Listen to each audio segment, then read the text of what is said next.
All right, we ready to start stream? I've been yapping for about 20 minutes right now. Sorry about the big yappy times. It's been big yappy times, and now it's big streamy times. Welcome to stream, everybody. Welcome, welcome, welcome. Climb on board the Starship Good Times. We've got big plans today. Is that a random donkey over there? Look at him. He's just hanging out over there. Where'd he come from? I don't know. I'm so intrigued now by the existence of this donkey randomly in a field. I've never seen said donkey before. Donkeys are very intriguing to me.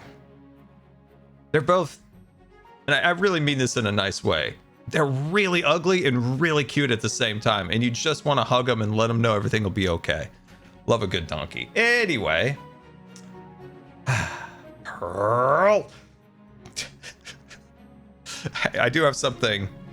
Scar, please check the merch site. Okay. Okay. Okay. This better be a big summer blowout. Clicky, clicky, clicky. Yes. Yes, the header on the shop is yoo-hoo, big summer blowout. Here, check this out. Check that out. Check that out. Check that out. Oh, that's so funny. Check that. I did. Yeah, click that link. Click that link. And yeah, only 2 days left. Only 2 days left for the big summer blowout merch. Okay. Alrighty. Wow. Where did all the people get on? I've been on here and nobody's been on. What's going on over there? Double down. What do we double down? I want to double down. Anyway, okay, sweet. We got stuff to do. Let's go fly over to the shopping district. We got business to attend to. Big business. Important business. All right. First of all, I've got no Redstoners signed up yet. I don't know where they've been slacking. 500. Can you and Gigs do Minecraft cops and robbers? Can you and Gigs do Minecraft cops and robbers? First of all, thank you for the bits. Much appreciated. Sure. Sounds fun. I really loved, wasn't there a cops and robbers game in like GTA? Specifically, the New York one was really, really fun. Always enjoyed that. Maz, your bits didn't get read aloud? Seriously, I don't know why it's doing this. Like it like picks and chooses sometimes who it announces. I've been trying to figure this out for like 4 months, probably longer than that. Justice for your hair, it's fantastic. No, it's getting lobbed off when I get 5 minutes of calmness. Hello. Oh, jeez. This is a service announcement by your beloved goat. Right now, we have a special sale going on over at Wekascar. Fill the crowdfunding goal and see his whole planet being blown up. Yes, you heard right. You can't miss out on that chance. Fill that meter up and see it go boom. I've actually never listened to this. What does it actually say? like what does it actually say? Stupid thing. Anyway, I have a grievance, and you know what? I'm gonna bring it to the man up here. Skizalizian. Skiz, I've got a grievance. I've got a copyright grievance. Wax Scar is using my likeness and I'm not receiving any compensation. I want compensation. Anyway, before we start on our mountain, which we gotta get to, we got big projects today. So Egg over here is selling like high-priced, like they're selling big high-priced pranks, right?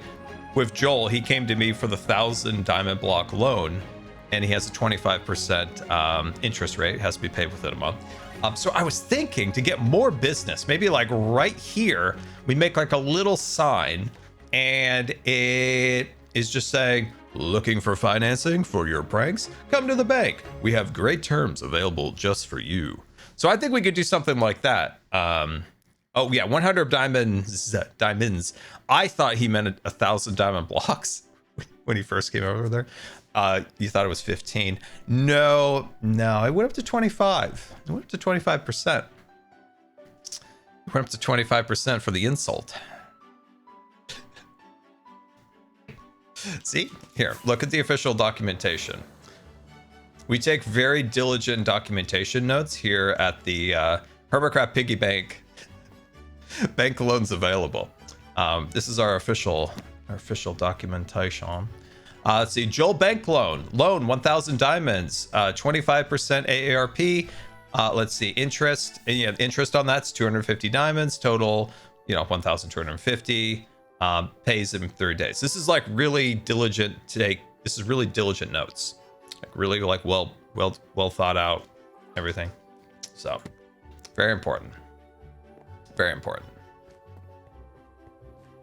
Well, I can't sign it because then I can't add that he paid it. It's my ledger. I've got to keep adding to it. Did Cub pay his loan? He did pay his loan. Yes. Cub squeaked by with like a couple diamonds to spare on the day he paid off his loan. He paid off his loan. So yeah, good guy Cub over there. He pays off his debts on time. Kind of wish he wouldn't have, so I could have owned his base. I do enjoy a monorail in the games that are inside of his base, but alas, he paid his off. He paid his thing off. I'm curious if Joel will pay that off. What am I gonna do once I own Joel's base? Exterminate the clowns. Get a nice anti-clown exterminator team in there. Get the walls cleaned. You'd just be surprised how messy a clown can be. A lot of like children's crackers everywhere. They eat a lot of fish crackers. A lot of like clown makeup. It's hideous. Clowns are scary. Clowns have scared me my whole life. I was once at a pizzeria as a child.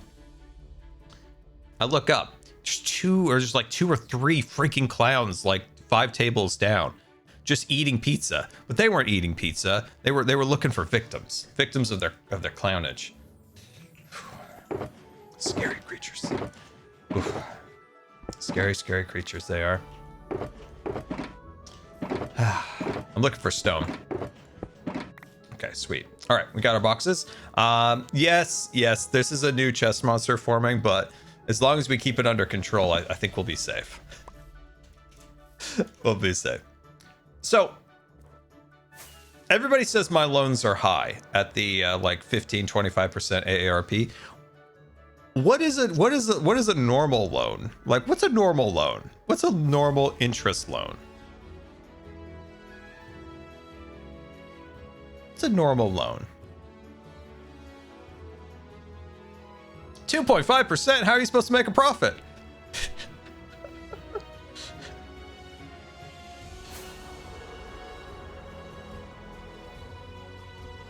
20% for credit cards. Okay, see that I'm right on the money there. 50%, see? 50%, right on the money. Right on the money. Perfect. Right on the money. Good stuff. My profit range is used by loan sharks. Dude, being a shark's kind of cool. You know? You got your big teeth. You get to cruise around the ocean. Everybody gets scared of you. I think it's kind of great. Kind of great. And you take loans, you know? You swim by, you got money bags on your dorsal fin. So it works out really good. Okay, so let's jump up into Cheetah Cam here and take a peek see. So, we need to build a mountain. This thing is hideous. We need to fix this. So, first of all, the bank is sticking out of the mountain, so we need to seal it all in, but also make it look nice. We need to clean up this area down here and then finish off this portion back here by the fire station. We need to bring the mountain, like soften it down to the dome. So I want it to kind of gradually flow into the dome. Hello. And then over here, we need to do something. This is very ugly too. So I think we just kind of soften this side up and bring it down into a cliff face. So when we do this, the first few stages of this is probably going to be fairly ugly. So remember, when you terraform, just start getting the layers down. And as you get more layers down, you can refine more and more and make it look beautiful. So remember that. The dirt method. It's kind of the dirt method, but because stone is so cheap, it's easy just to go stone right away. The dirt method, Rascal, comes in perfect for like trees, because then you're not like wasting a lot of log, because, you know, logs do add up after a while. So it is always good. If you're making a big tree, start with dirt. Save yourself a ton of time. All right, I don't know where to start. This is my worst of the 350,000 worst traits that I have. I don't know. I have such a hard time starting. Like, where do I start? This mountain needs so much help. It's so many areas. I think I'm going to start bringing it down here, but then the beacon's in the way. Now I don't want to touch the beacon. Oh dear. Where do we start? I feel like we do need the beacon, but I want to start here because this part is like one of the biggest offenders. What have I missed? Basically me procrastinating on where to start on this mountain build. Move it. Yeah, probably will have to. Yeah, all right, let's just get started. Move the beacon. We can always set it up later. And I don't know how much chopping I'm going to be doing. I'm going to be more placing than chopping. So let's just get this cleared out. Kidnap Tango instead. Dude, he got away. He escaped. I enjoy luring Tango out of his cave for the fun of the game. I'm just in it for the love of the game of getting Tango lured out of his cave. It is very enjoyable. Because you know, on one hand, he's happy to come out of the cave. On the other hand, the whole time he's thinking about the projects that he should be working on. It's quite the conundrum for him. It's quite the conundrum. Thank you, B-dubs. Called it. Ask him if he wants to build a mountain. I 100% would if he hadn't logged out. If he hadn't logged out. If he was still on, I would 100% do that because that would be very funny. He would probably not know what to do with himself. Oh, God.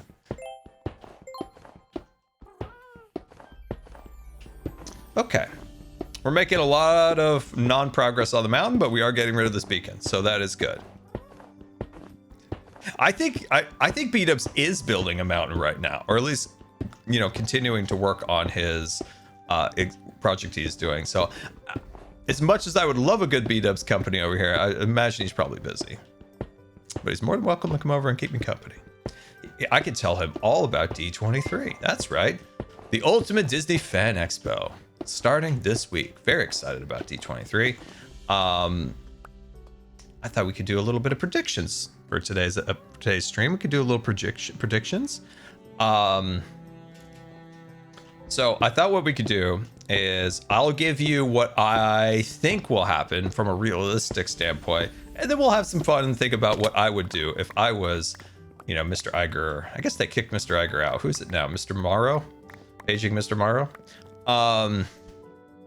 So I thought we could do that. Need season 2 of DO2. What's DO2? What's DO2? Anyway, what is DO2? Oh, decked out? Well, Tango's working on decked out 3. Okay, sweet. All right, we're gonna use this. We're gonna use right here for a temporary setup for our shulker boxes. And we'll drop our bed. Pop that right there. Pop that in the inventory. Scoop that out. Let's roll. Okay, sweet. Let's fix this mountain because, I mean, this has been here for far too long. It has looked absolutely horrendous. I have a ton of snow that I need for cleaning this up. This back is actually peculiar. Did I not fully... what I'm doing in my head right now, what I'm contemplating is if I need to add extra blocks to the facade of the bank.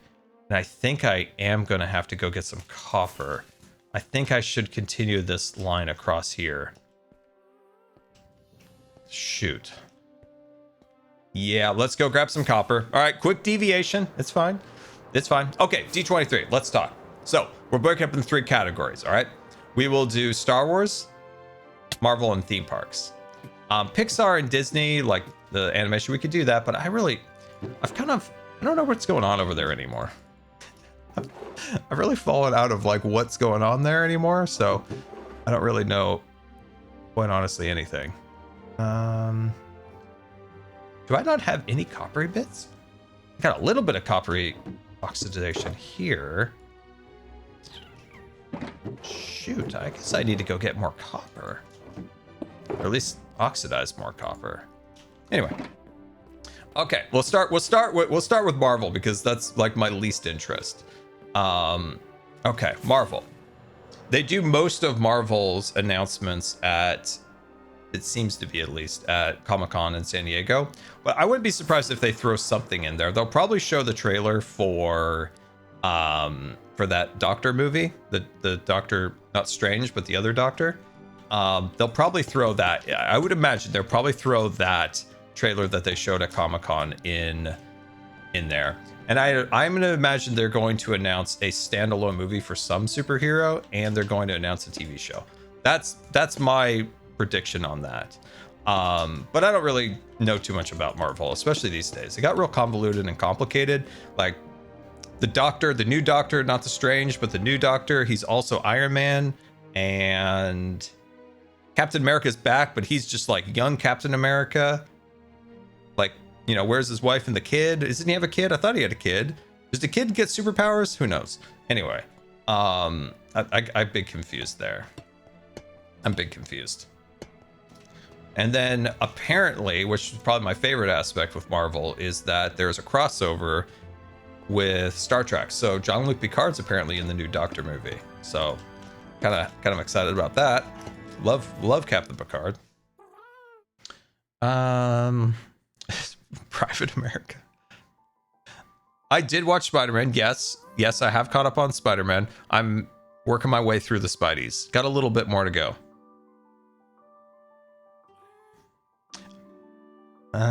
Let's see, what else? Moon Knight.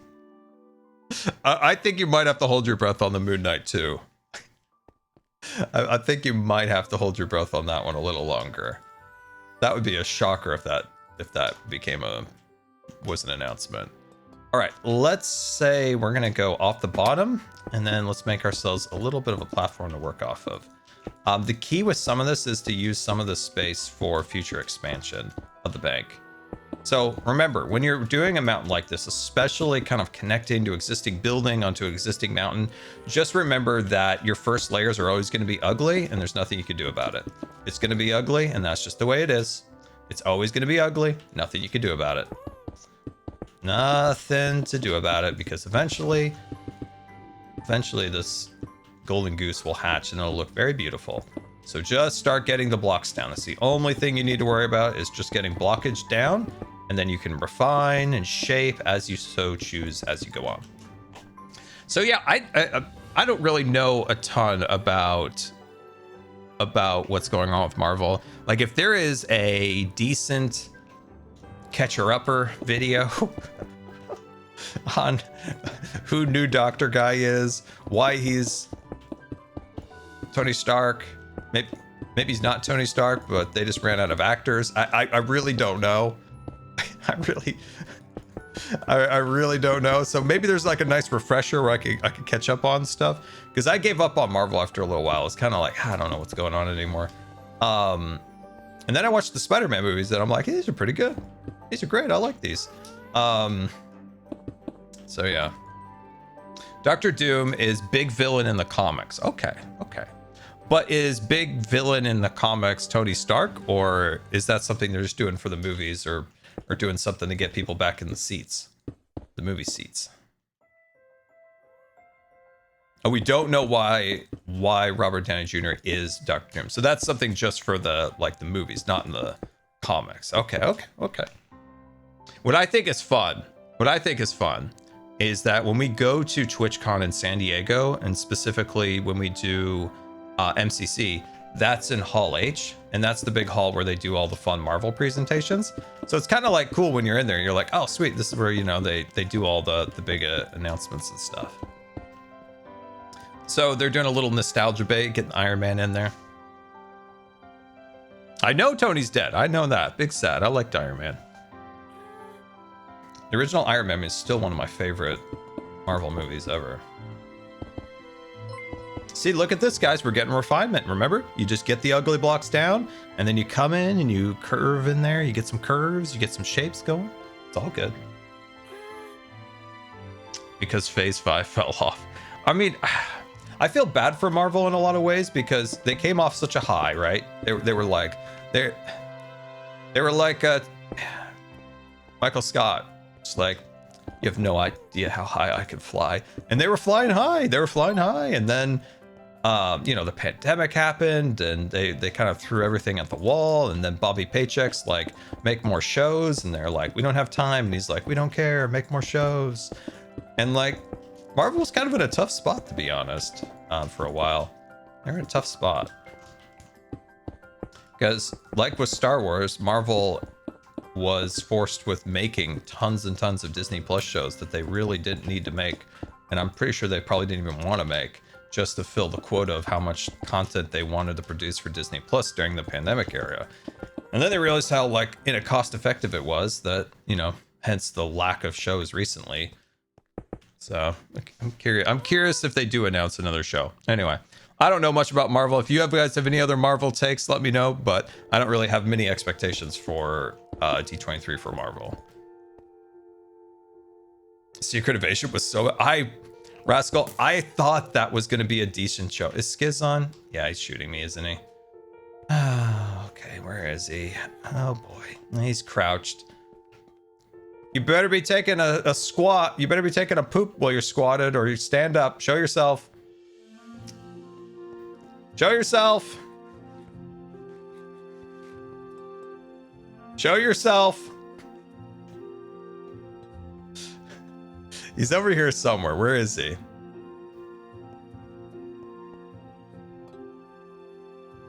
Where are you? Where are you? So yeah, don't have any expectations. We're gonna get to the meat as we go on, like the good stuff. Next, Pixar and Disney animation. I'm sure there's probably like a Frozen 5 Big Summer Blowout edition. There's probably a Zootopia 14. There's probably a Toy Story 19. Toy Story 18, they get drunk. I'm not sure. I'm not sure. There's probably some good stuff in there. I do think that cat movie that Pixar has that's coming out, I do think that actually looks good. I do think that looks good. And they did kind of... I feel like they toned down the uniqueness of the animation that they were making, because originally it was kind of like outlandishly different and unique, and they kind of like squeezed it back in a little bit, but I think it'll still be good. Oh my freaking God. If you're gonna hit me, please. Let's go. I'm holding still.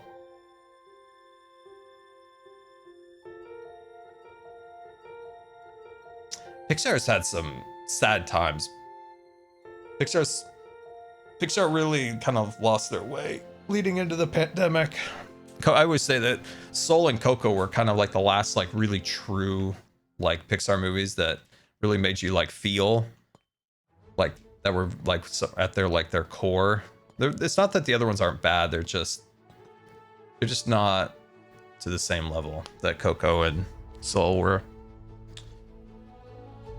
I'm waiting to get hit.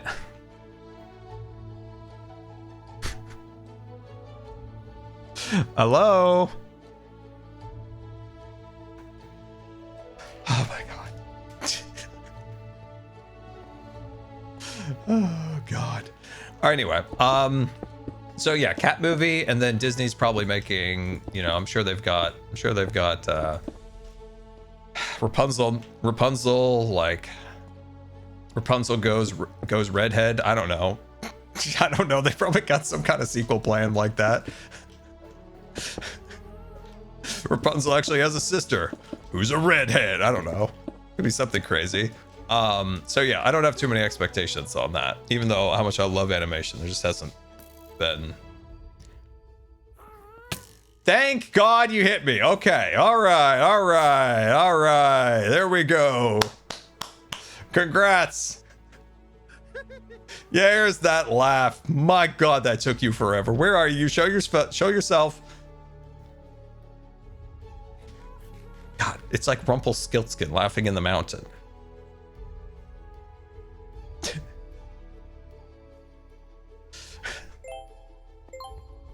Hello?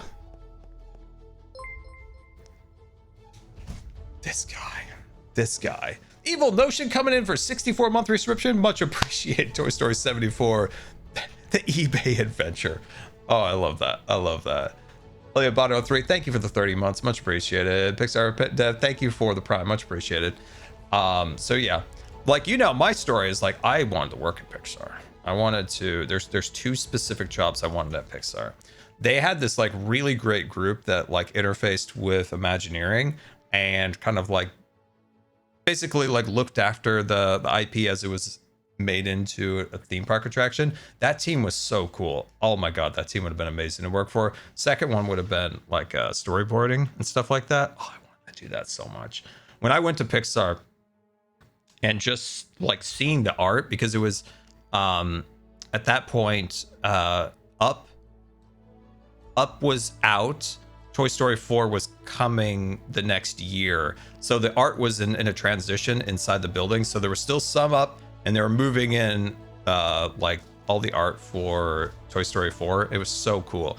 I only hope in my soul that they still produce that much art, because back then there was so many cool things. There was maquettes and oil paintings and so many amazing things, like little models of the Up house.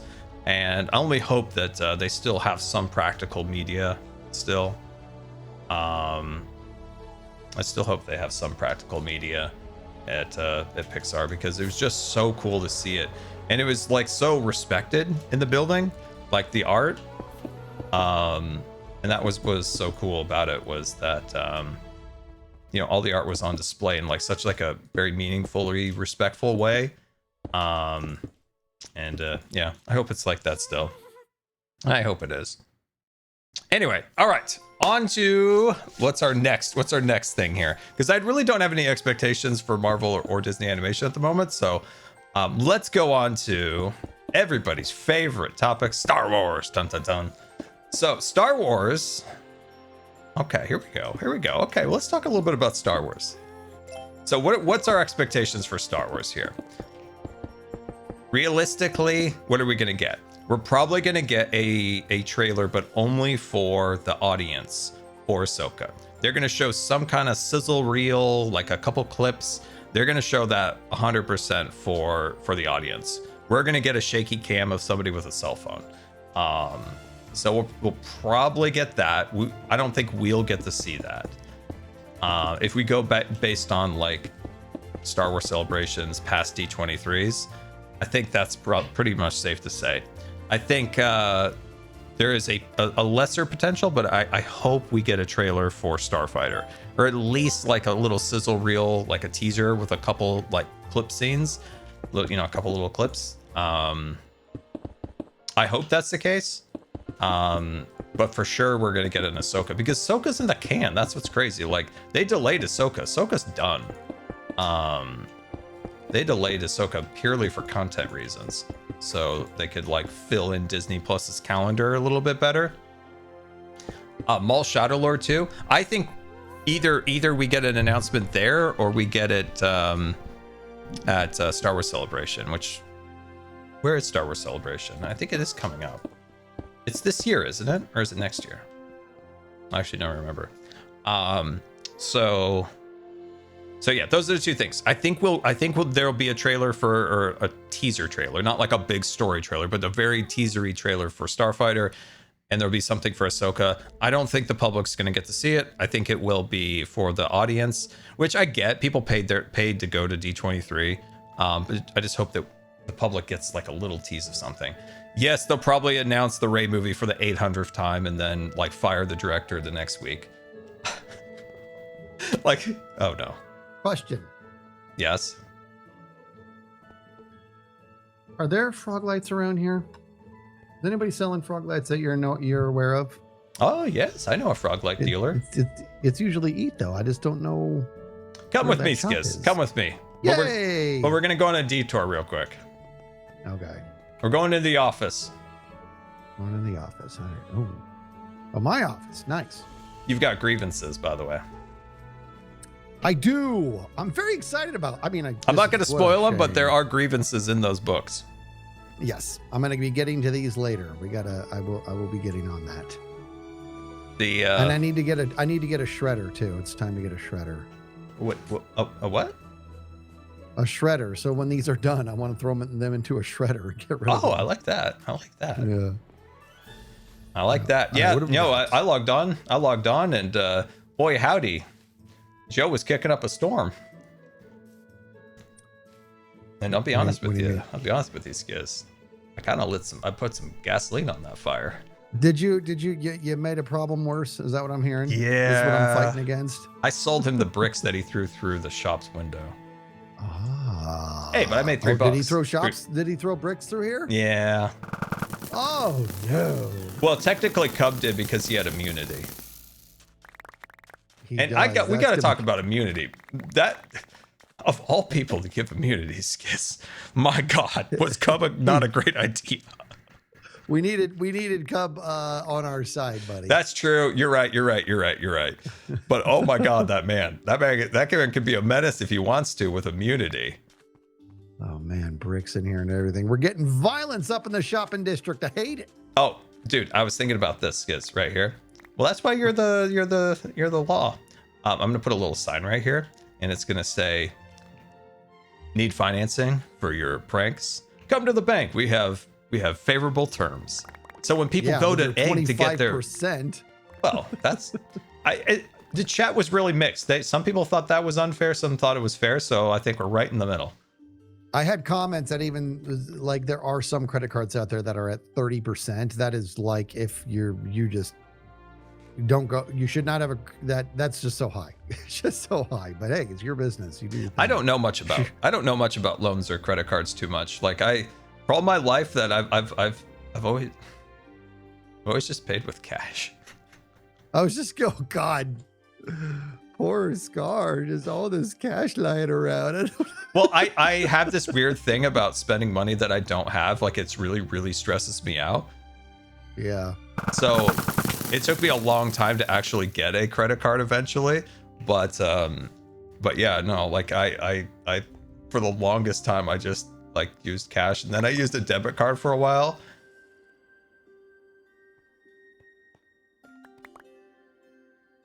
Why you disappear? Hello? What is happening? Anyways, nothing. I'm just playing around. No. So I didn't realize that the interest rates were like that. Yeah, they can be pretty bad. But hey, you're gonna make some cheddar. You know what I mean? These are frog lights. Nice. Okay, thank you. This is what I need. What are we talking? $1 diamond a stack. Oh, that is very reasonable. Is this Ethos Place? Yeah. And he's got good stuff in here too. Look. Look, candles, by the way. Look at that, candles. Nice. Heyo. And rods, very nice. This is a cute little He's place. actually got useful things in here. I guess actually everything is a lightable thing. And then probably the most useful is copper lanterns. Look at the difficulty on doing that. Why am I selling Ethos products for? Why am I his show salesman? You should be getting a cut here, buddy. I should be getting a cut. All right, so $1 diamond a stack. I just need these verdant ones. Very good. There we go. Very nice. Very nice. So guys, what's your predictions for D23? Any fun things you're looking forward to? For what? D23 this weekend? Why don't I know what D23 is? Yeah, your cool wife would know because she likes Star Wars. Is that what?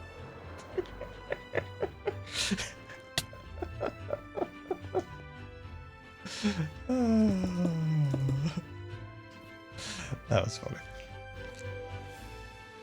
I hope for zero live Fly away action. from me. I fly away from you. You hope for zero live action remakes. My God, I am right there with you, my friend. I'm right there with you. So for Star Wars, like I said, I bet they will announce the Rey movie for the 800th time, and then they'll fire the writer and then the director. They'll hire a new set, and then rinse and repeat. So that's basically the story. That's basically what's happened now for years. I think that movie has seen like 5 writers and directors. Maybe with new management now at Lucasfilm, maybe that'll be better. Kathleen used to just fire everybody. Like they came into the office, like maybe they forgot their deodorant, fired, out of there. They looked at it wrong, fired. That's the impression I always got. Like the amount of churn of like creatives there was like just insane.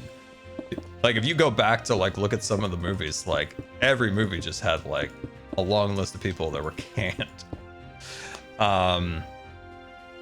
So yeah, I want old Disney back too, my friend. I know. So yeah, I think that'll probably be the same. They'll still do that. And for what I think they'll do, like I said, they'll probably do a Shadow Lord season 2. They'll probably re-announce for the 800th time the Rey movie. And I roll my eyes because I'm just so tired of them like announcing stuff and then falling through, like not coming through with it. The amount of movies and stuff they've announced and not fallen through with it is just insane. Trying to think of what I think realistically they'll do. I do not think we're getting a Mando season 4. I would be very surprised if that happened.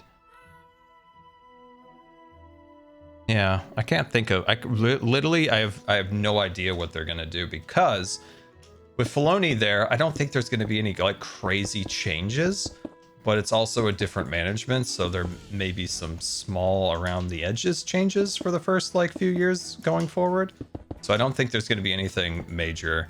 What I'd love them to do is actually what I'd love for them to do is something that's more behind the scenes, and that's more like get the house in order and create a better continuity of their shows. Stop like decanonizing random stuff. Like I never get into the comics and I rarely get into the books anymore, because if you get invested in a book or a comic and then they just decanonize it, it's just like, what was the point of that time? Like that's just not fun. So I would just more work on the behind the scenes of getting their house in order, is what I would do. That's what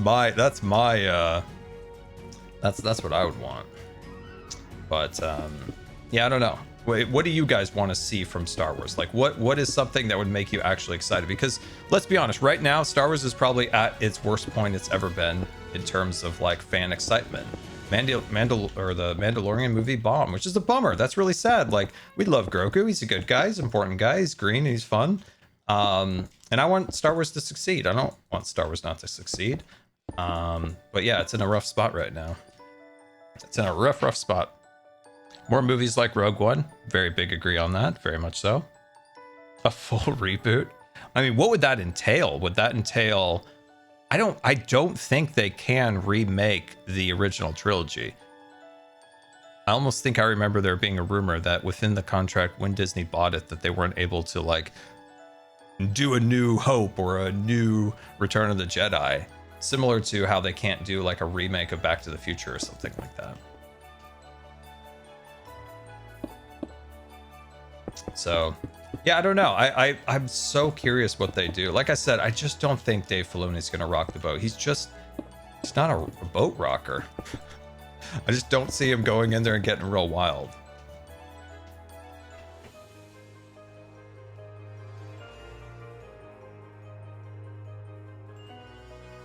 Grogu's a dead end character.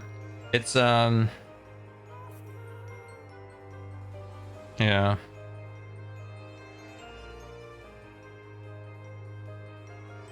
Well, I could see Dave just kind of like going along with whatever they've kind of had planned. That's kind of where I'm at with him right now. I feel like, I don't know. I'm just trying to decide. I'm like trying to decide like what they're going to do. I have a hard I don't have a feeling that Dave's going to shift anything drastically. I think maybe we'll get a little bit more Ahsoka and a little less Andor, and that is about it in terms of what I think Dave will do. I think that's my thought there. We won't get anything Andor-y, we'll get more Ahsoka-y. So I think that's probably where he'll go. Where we go. What I'd love to see is somebody who can write a story like Andor, and somebody like Dave who can really bring in that like Star Wars-y feel and touch. That's what I'd love to see. Because to be honest, like Andor was great. I absolutely loved it. But the vast majority of Andor could have been generic sci-fi. Like, and they specifically did that in a lot of ways. Like they made a science fiction show with a little bit of Star Wars mixed in. And I loved it. It was good. It was good. I liked it. It was good. But I'd love to see somebody take kind of the Star Wars-y feel that Dave can capture, and somebody who can write very logical, very well-written stories like Andor, and find those two people and blend them together. That's what I'd love. That is absolutely what I'd love to see. Because like shows like Obi-Wan were, and no shade to the actors or all the incredibly talented people that make movies, like the people making props and all the work that like ADs do. Oh my god.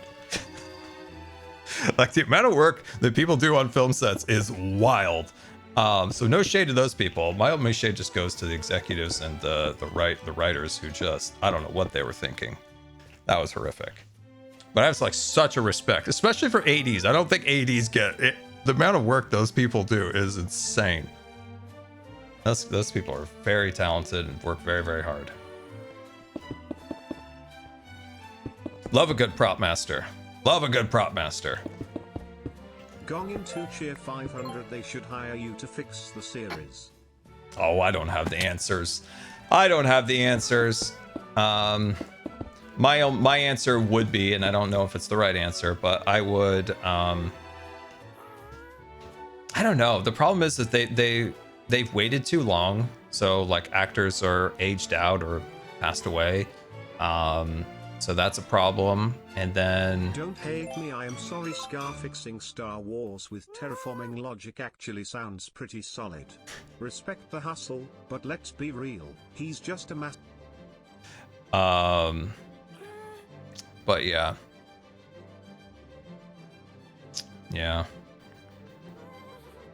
I don't know. I want Star Wars to succeed. That's what I want. Like there's too many people these days who want stuff to fail, and it's like I want Star Wars to succeed. I don't like it kind of in this weird state where like there's not a lot of hype around it. The only hype comes from like super nerds, like me, who like it, who'll show up no matter what. But like the general public's kind of just lost on it. Like they're just kind of done with it. And that's a bummer. And a lot of that comes from like Disney just overloading the franchise. Like Star Wars used to be a tentpole franchise. Like when Star Wars came out, it was such a crazy thing. Like everything you touched was Star Wars branded. When Phantom Menace came out, like all the Pepsi cans were all the characters from the movie. Like Taco Bell had all the Star Wars stuff. Like it was such an event, and I miss that. I miss that energy so much. I miss that energy for like when the prequels were out, and there was just so much like incredible energy around it. And even when the sequels came out, there was still like good energy. There was good energy around it when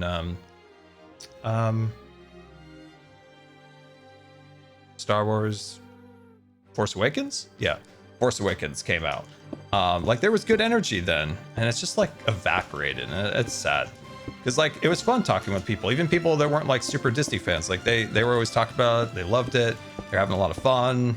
There was a lot of fun mystery, like why was Luke on this island? And my favorite scene from a Star Wars movie, one of my absolute favorite scenes, is when Rey puts on the helmet, like the X-wing helmet, then leans up against that AT-AT. That was such a cool moment. That was a cool moment. It was like, oh, that's good Star Wars right there. And then it's just like everything has just progressively just kind of got more blah. It's kind of a bummer. Kind of a blah. I literally have my tickets. They're over here. Actually, I'm not going to grab them because it'll knock over that shelf. But I have my Phantom Menace tickets from when I saw it in the theaters with my parents. I was a young lad, but I was very excited. Let's take a peek how this is looking. Hey! Yeah, it's looking pretty good. Looking pretty good. Looking pretty good. I blame Palpatine. Did you see the interview with the Poe Dameron? Oscar.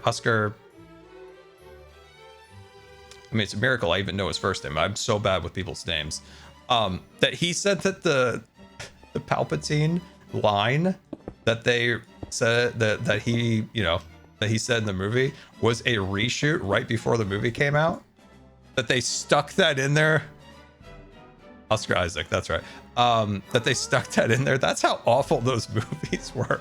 That they were like added Palpatine at like the last minute of that movie. Oh my god. Oh my god. You could just see the disdain in his eyes when he was talking.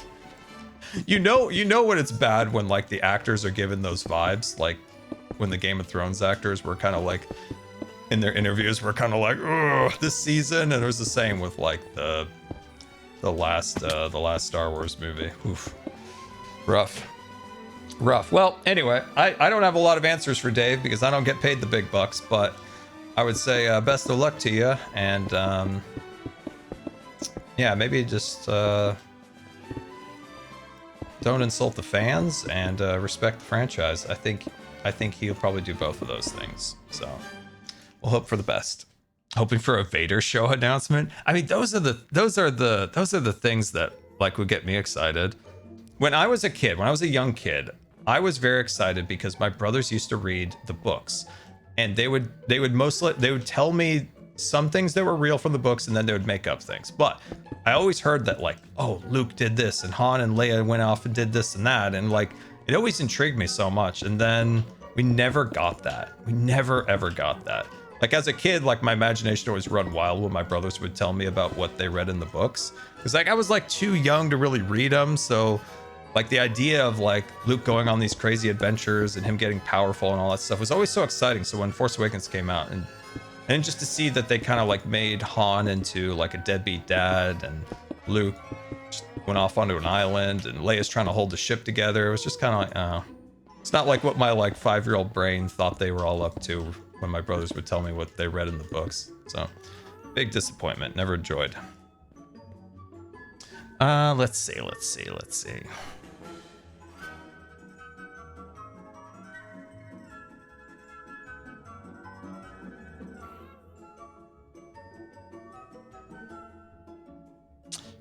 Yeah. All right. So that's Star Wars. Now onto the parks. That's what I'm actually excited about. Now we're onto the good stuff. Let's talk about the parks. That's where the real energy's at. That's where the money's at, really, for Disney.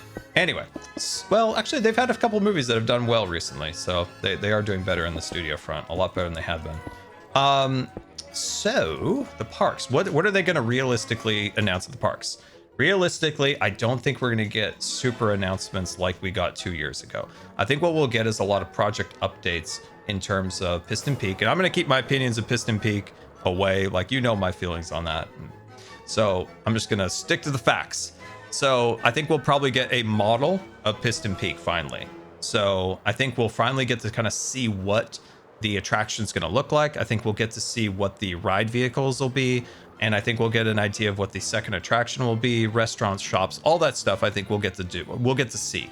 And they'll probably have one of the large scale models, which I still very much appreciate Disney still doing. In this world of turning everything digital and God forbid AI, Disney still hires people to make beautiful models. And that's just that is a good thing that they should be like patted on the back for. So, you know, I gotta be, trying to be positive. So yeah, that's really cool. So I'm very excited about that. Let's start plotting out how this mountain's gonna go. Probably gonna do something like this. Remember, when you're building a mountain, you're terraforming, the first layers are always ugly, and don't judge yourself. So just keep it clean, keep it loose, and don't judge yourself. Worst thing you can do is start judging yourself, and then you'll fall into a spiral of overthinking, and then you'll stop playing Minecraft and you'll be sad. So that's my TED Talk. Welcome.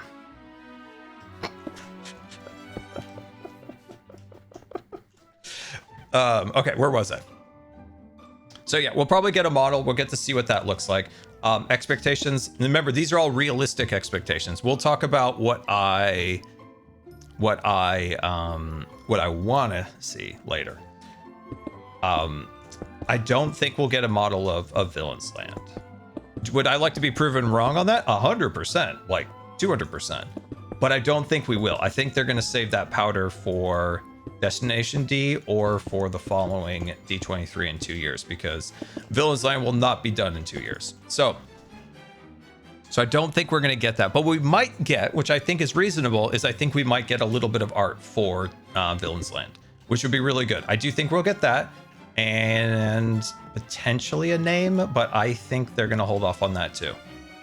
And I think the art we're going to see is very vague, very conceptual, but nevertheless, I think it would be nice to see a little something for Villain's Land, because I am very excited about Villain's Land. It's something that I, as a young lad, used to draw countless drawings and paintings about how I would make a Villain's Land. And seeing it actually come to reality finally is very exciting to see them actually make one. I think our designs are probably different. My design was a little bit more spooky. And its original location was actually where the submarines at Disneyland were, that eventually became like the fantasy forest area with the mine train and stuff like that. And obviously that area is occupied, so it's not going there. So yeah, I think we'll probably get some vague stuff for Villain's Land. We will get a model for Piston Peak, and we will get to see what the ride vehicles are, the ride systems. We'll probably get teased, like one little tease of like a scene. You know, I'm just thinking of how they'll do the art. So I think we'll get that. So that'll be nice, you know, see, even though, like, you know, I'm not the biggest fan of that cars in that specific spot. And then a Kanto, I think what we'll get for that finally is the reveal of what the ride system is. Because originally they said it was a boat ride, and then they eased back off that. And then there was a rumor that it was a trackless ride system, and then they eased back off of that. So we'll probably get, once and for all, what is a Kanto? What ride system is it going to be? And then we'll probably get show scenes, things like that, and we'll probably get a very vague, like a very vague, like opening spring or opening fall or something like that. I would be very surprised if that attraction opened early next year. At earliest would be late next year, but we'll see. We'll see. So we'll get to see a Kanto, so that's exciting. We'll get to see the ride systems. We'll probably get to see a show scene or two, kind of get a vibe. Very mysteriously, I'm very interested to see what they have planned for Indiana Jones. So at Animal Kingdom, they are retheming Dinosaur to Indiana Jones, and it will not be a clone of Anaheim's Indiana Jones nor Tokyo Disney Sea's Crystal Skull, not associated with the movie Indiana Jones. So I'm very curious to see what they do. That attraction, I think, will open before I think that will open before Encanto. And why I say before is I think they're going to open those attractions not all at once, surprisingly. That's based on what I can see, because Encanto's a little ways off, and they're already talking about like an early 2027, and I think 2027 is when they do like the carousel. But who knows? We're gonna find out. We're gonna find out. Next on our realistic expectations of what they will talk about. What are we thinking? What are we thinking? What's next on that list? Animal Kingdom. I would not be surprised if we hear something else about Animal Kingdom. I'll leave it at that, so I'll talk about that in a minute. Moving over to Hollywood Studios, they've already announced a lot for Monsters, Inc. I think the most that they'll talk about with that potentially is what's going to go in the theater that replaced Muppets. They'll probably say so. I would imagine there might be an announcement about that, and maybe some additional art. But other than that, I don't think we'll know too much more about Monsters, because they've already released a model. They've already released a lot of art, but maybe they'll release more of a finished piece of art, because the art that they released was two separate concepts in two separate areas of the park at the last D23. So we'll probably get a more refined piece of art, and that's about it for that. Anything else at realistically in Disney Studios? There was a rumor about another attraction coming to Toy Story, but I kind of doubt it. I'm trying to think of anything else. I don't think so. And then we move over to Epcot. Realistically, I don't know. That's a tricky one because they had like the Play Pavilion that's been abandoned. They have that abominable like Figment attraction, which would be nice to do something with. My dream announcement would be a refurbishment of Journey into Imagination and bring back Dreamfinder and an update to the original attraction with it. Oh my God, Ramble! What timing on that? What timing on that? What timing on that one? Oh,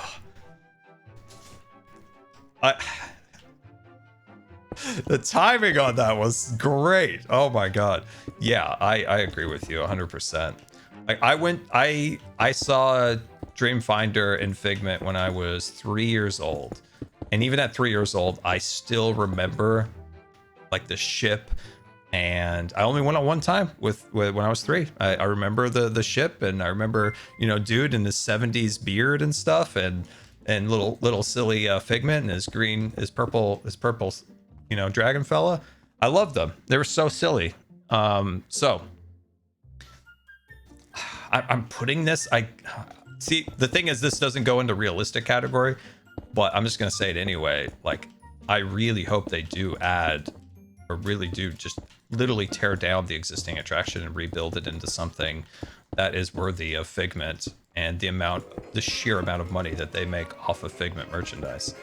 I just couldn't imagine there's an executive in there that doesn't realize how beloved Figment is and how much Figment makes in merchandise revenue. And wouldn't it just become even more profitable to make a really great ride for Figment and Dreamfinder? Like, and by the way, everybody's given, you know, Figment a lot of praise. Don't forget about Dreamfinder. You know, he's over there with his 70s mustache. We gotta respect him. So yeah, I really hope that Figment and Dreamfinder get a proper attraction. And I might be stretching here because this is supposed to be the realistic segment. Maybe they bring Tony Baxter on for consulting. You know, bring back the stash. You know, get him in there. Mr. Mustache himself, Tony Baxter, great Imagineer, important Imagineer. Plus, Tony Baxter asked when Dreamfinder was coming back. Did he say? Did he say anything? Like, give a hint? Get a hint? Because like I've always wanted to go on that attraction again after I was like 3 years old. So like, you know. So yeah, I'm trying to think. I'm really trying to be realistic, like in this part of this, like for Epcot. What's Epcot going to get realistically? Potentially something for the Play Pavilion. They literally have a pavilion completely empty. Realistic.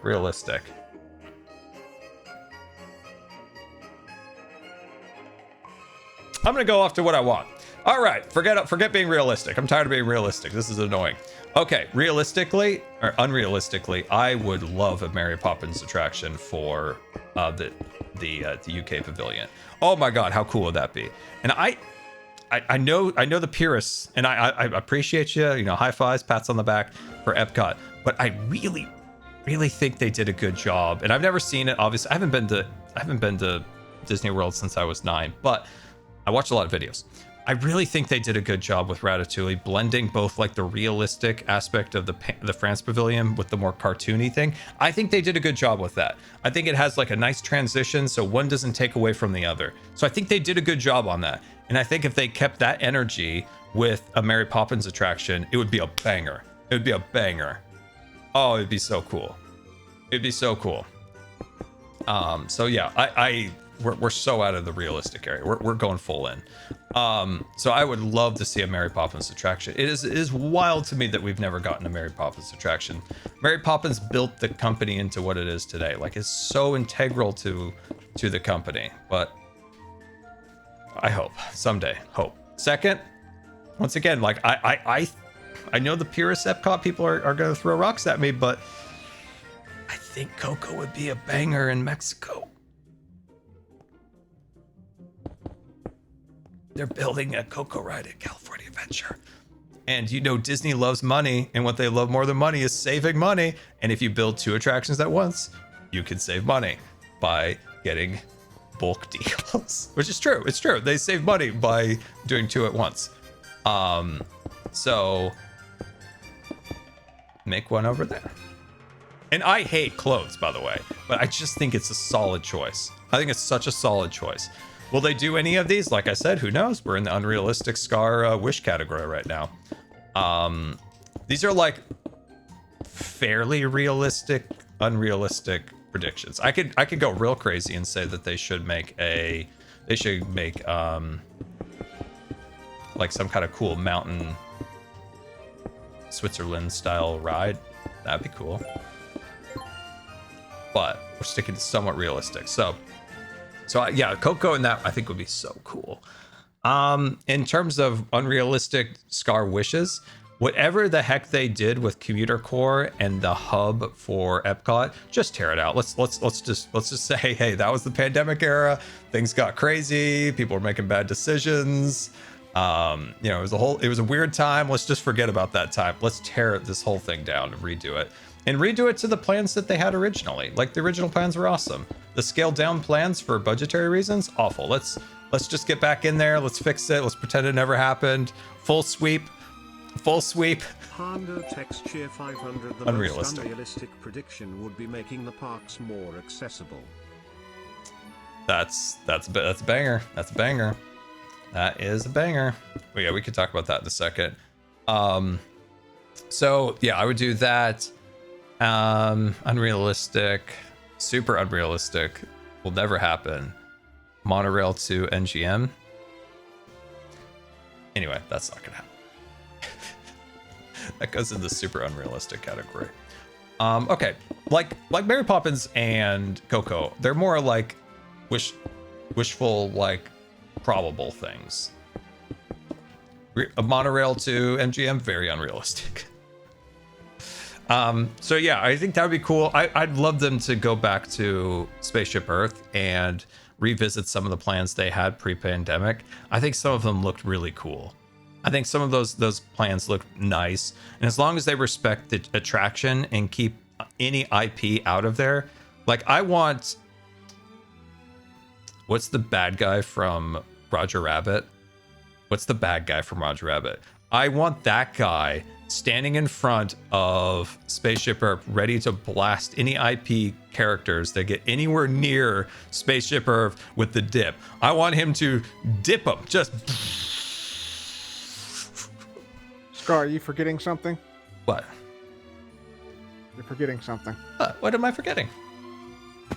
They gotta bring back Mickey, man. The original, the OG, the mouse. The House of the Mouse, man. Mickey Mouse. Woohoo! Woohoo! What? Mickey Mouse. They're bringing him back. He's in the public domain. What? He is?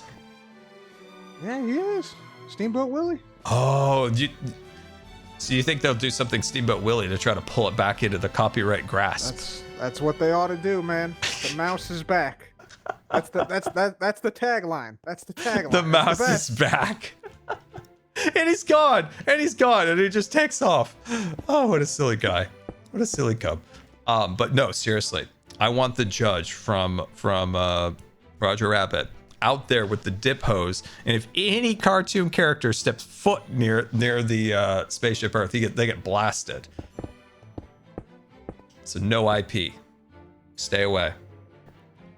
Stay away. Here's a wild one. So, when Bobby Paycheck was the chairman, he was trying to like create more, because Disney started in the recent years to try to appeal more to rich people. And one of the things they were going to do was create a very high-end hotel. And they were going to make that hotel attached to the Magic Kingdom, and hence all of the construction on that side of the park in the last million years, like road changes, canal changes, and all that stuff. And they were going to make a very high-end hotel attached to the side of Magic Kingdom. And it was going to be themed towards, I forgot exactly what the proposals were, but it was like, it was something adventure themed. One of them, at least the one I heard about. Anyway, that never happened. Pandemic killed it. Question, is that something that Disney will revisit? But maybe like, let's instead of appeal to like normal people and maybe not make it be a bazillion-dollar hotel. That's probably the most wishful thinking of all the wishful thinking. But anyway, the idea that Magic Kingdom would have a hotel direct access would be very intriguing. It would be really interesting if that actually did happen. But yeah, curious to see if that has any life still left in it, that proposal for that hotel.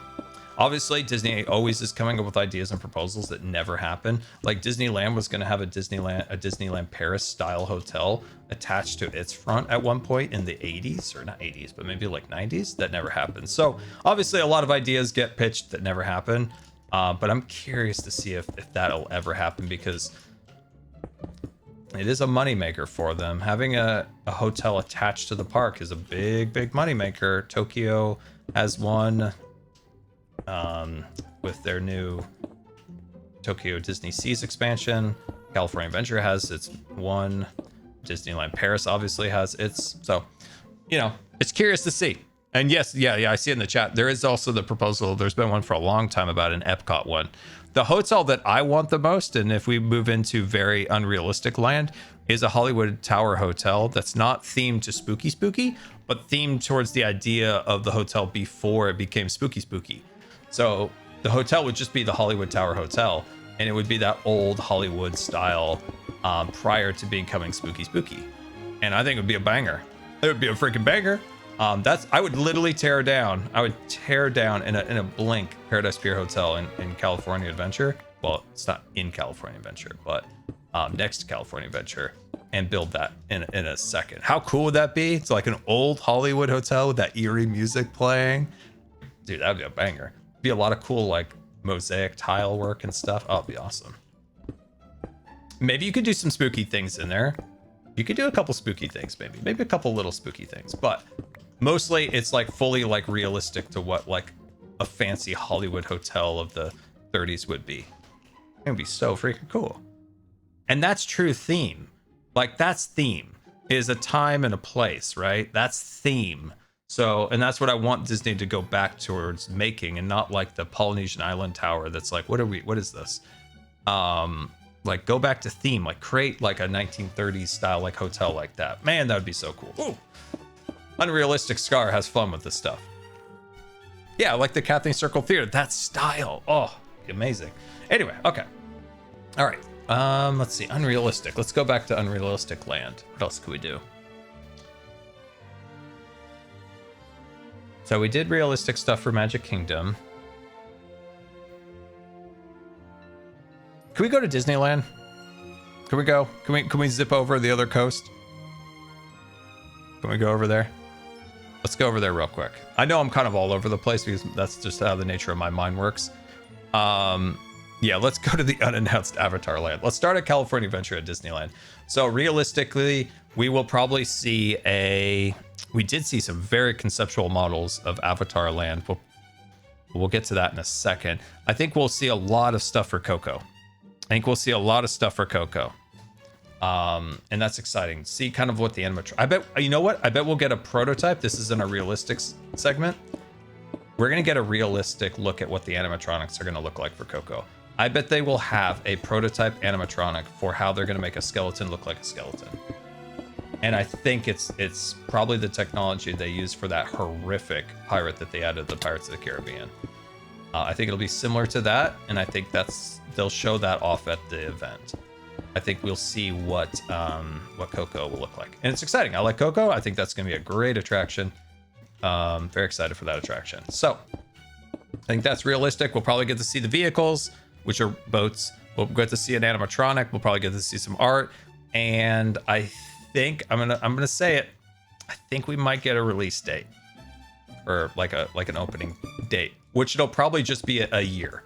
I think that's as much as we'll probably get. It'll probably be like a year. It'll be like this year, whatever that year is gonna be, 2038. I don't think we'll get a month. I don't think we'll get anything. I think we'll just get a year. I think. I always want to be wrong. Genuinely, I always want to be wrong. I want a date. I want to know when it's opening, but I don't think we'll get it. Anyway, so that's good. Nice. Love it. Avatar Land. There's been a lot of rumors about Avatar Land not happening in the last few years because originally they were supposed to start construction almost a year ago in that area. Not so much on Avatar itself, but prepping the area for Avatar Land because it's going to be extensive rework of the backstage areas, creating the Eastern Gateway, so reviving that project from the 2016 era. And all that's been pretty slow. They have started work on the parking lot and stuff along those lines, like getting rid of the parking lot to build the parking structure that will be the Eastern Gateway, which will then make way for the ability to build Avatar Land. Anyway, but there's been a lot of rumors that Avatar would not happen. As you know, I've never been like a huge Avatar guy. Like, I'm not really sure what's going on. But I kind of still hope that Avatar happens, for the reason that I think California Adventure would benefit from, one, a boat ride. The Epcot lovers who wants little to no IP in that park. Except Figment, of course, but he started there. I want it to be education. That's true. Yeah, no, I get it. That's why I was saying, Ramble. I was saying that the Epcot purists throwing rocks at me for wanting Mary Poppins in there. But no, I totally get your point, 100%. That's one thing I just wish, like I said before with like Filoni, I don't think Filoni's going to be much of a boat rocker. If what I wish is that we would have a parks chairman that was a boat rocker and was like, hey, why is this park called California? Like, what in the world have we built in the last like 10 years that have been anything related to California? Or like Epcot, it's like, are we sure that Marvel fits Epcot? Like, what? How does this fit the theme of the park? How does this fit?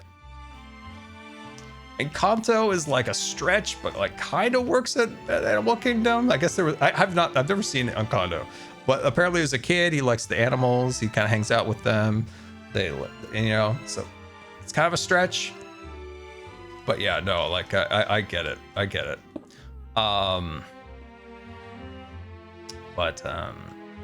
But yeah, so for California Adventure, the reason I want Avatar to continue is that I think that park could benefit from a more like non-cartoon IP attraction. I think there is plenty of IP attractions there. They've got Coco coming in, they've already got Mermaid, and they have Toy Story Mania, they have Cars. They need more of like a human/realistic style IP. I think it would benefit the park very much. It'll also give the opportunity to get stateside the crazy Pirates of the Caribbean style boat ride that they built for Shanghai Disneyland into Disneyland, because if you look at the concept art, that 100% is the Shanghai Pirates of the Caribbean ride system, and that would be a game changer for California Adventure. If they came in there and put Zootopia from Shanghai in, it would be an absolute mistake on their part. They could easily put Zootopia in other places, in other areas, and it would be just fine, but that is a mistake. Like, they could have a literal tentpole attraction with some of the most advanced theme park technology with that ride system in the water. And if they go with Zootopia, it's just going to be a clone of Shanghai. What do you think about the rumor that Zootopia is coming to California Adventure? I would rather see that than Avatar. I just gave my point. It's like, I think that a realistic style IP is a better balance for that park, because it's already heavy IP already. And even though you are putting an IP in it, it just needs a balance of something. It's like Disneyland has like Indiana Jones, or it has Star Wars. Like, it's a nice balance next to, Fantasyland and stuff like that. I think it's just an overload. And then also at this point, like, I guess we've gotten rid of the idea of California Adventure, because Avatar and Zootopia have no bearing on California.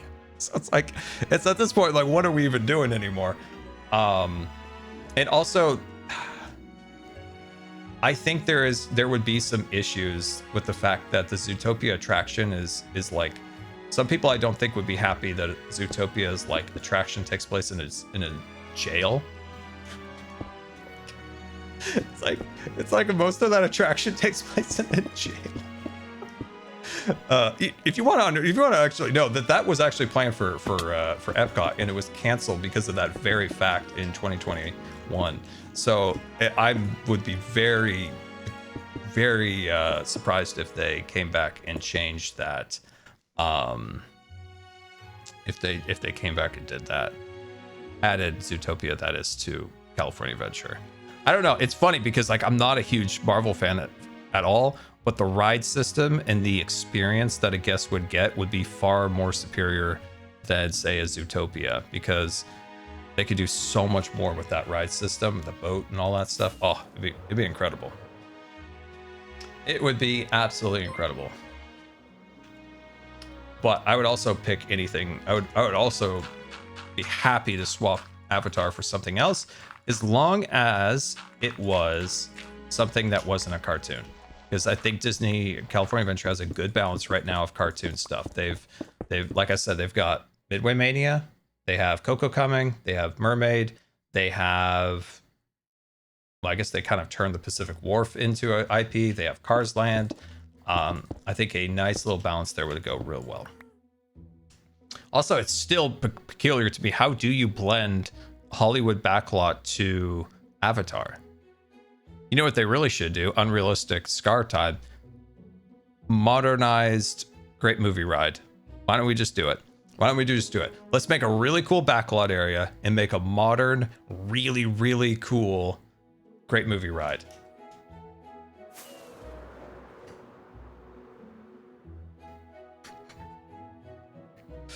I would genuinely be so excited if that got it announced. It won't, because that's unrealistic Scar Thoughts, but bring back the trolley. I wish.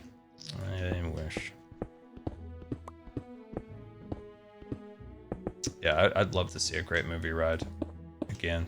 Unfortunately, that's something that's unrealistic, but when I went on it when I was a young lad, I was so transfixed by that ride. That ride was so mind-boggling, mainly for the fact that that was pre-internet, and we got on that ride with zero expectations of what that ride was going to be. And all of a sudden, the Wicked Witch of the West was there, like spinning and making a cloud of green smoke, and the alien came out of the ceiling, and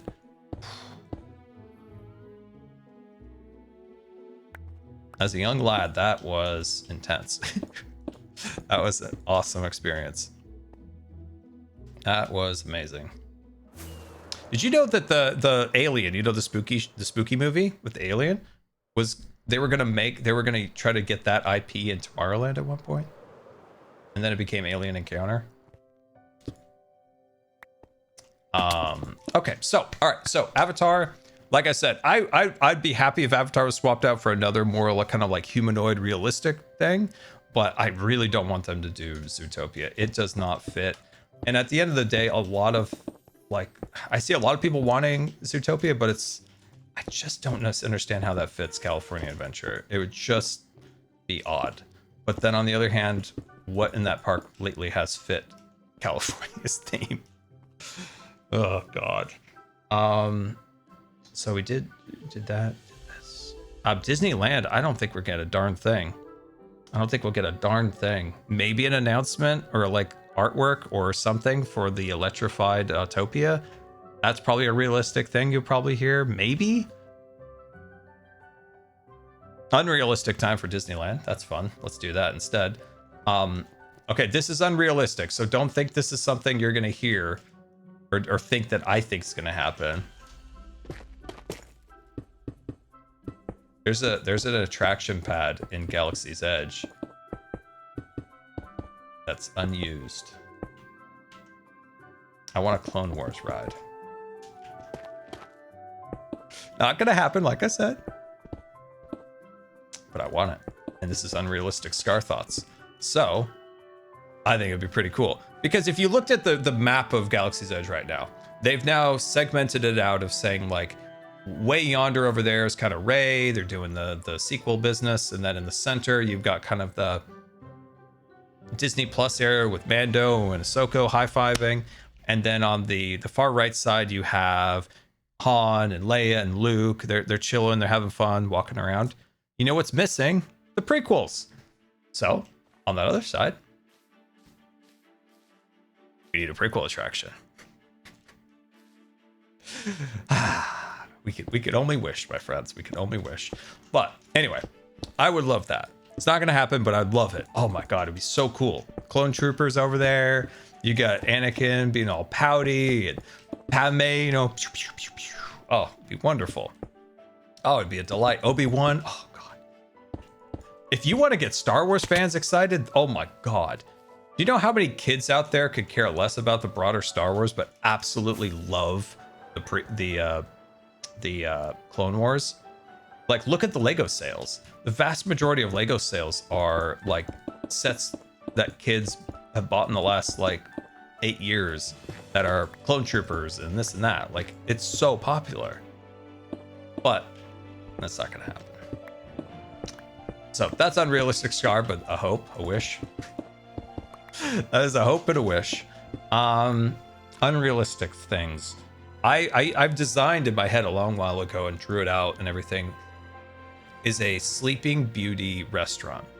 And basically you enter like a Blue Bayou, something like that. You enter through a mine shaft and you go into this giant forest. And so there's trees going up into the air and then the branches hanging down. And then over to one side you have the mines. On the other side you have, you know, Snow White's cottage. And there's lots of little areas that you can dine from. And every time you go in, there's different places you can sit. You know, at the mines, over by the cottage. Maybe there's a spooky area for the spooky queen. I'd love to see something like that. I'd love to see more themed restaurants like that. Disney, that's how you make money. Like, you charge an arm and a leg for that stuff. I'm surprised you don't do more of it. So I think like a Sleeping Beauty restaurant would be really cool, especially the ambiance of being in a forest, like looking up and just blanketed, you know, leaves hanging from the ceilings, maybe little patches where it's separated, where there's a patch in the clouds and you can, or the leaves, and you can see the sky above. Oh, not realistic sky, but like, you know, projected sky above. Oh, that'd be cool, wouldn't it? That'd be cool. I love that. Anyway, unrealistic, very unrealistic. At some point, something's going to happen with the submarines. Not now, but in the future. And I'd hate to see the submarines go. Like, absolutely hate to see the submarines go. But at some point, we do probably have to buckle up and prepare for that day. Hello there. Hello, I got a question. Yes. You said you like the idea of a Sleeping Beauty restaurant with a forest on top, right? Yeah. Like a forest sky? Yes. What's the difference between that and the Rainforest Cafe?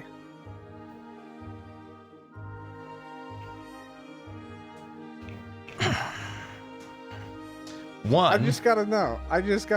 One. That was my question. One restaurant doesn't give you food poisoning.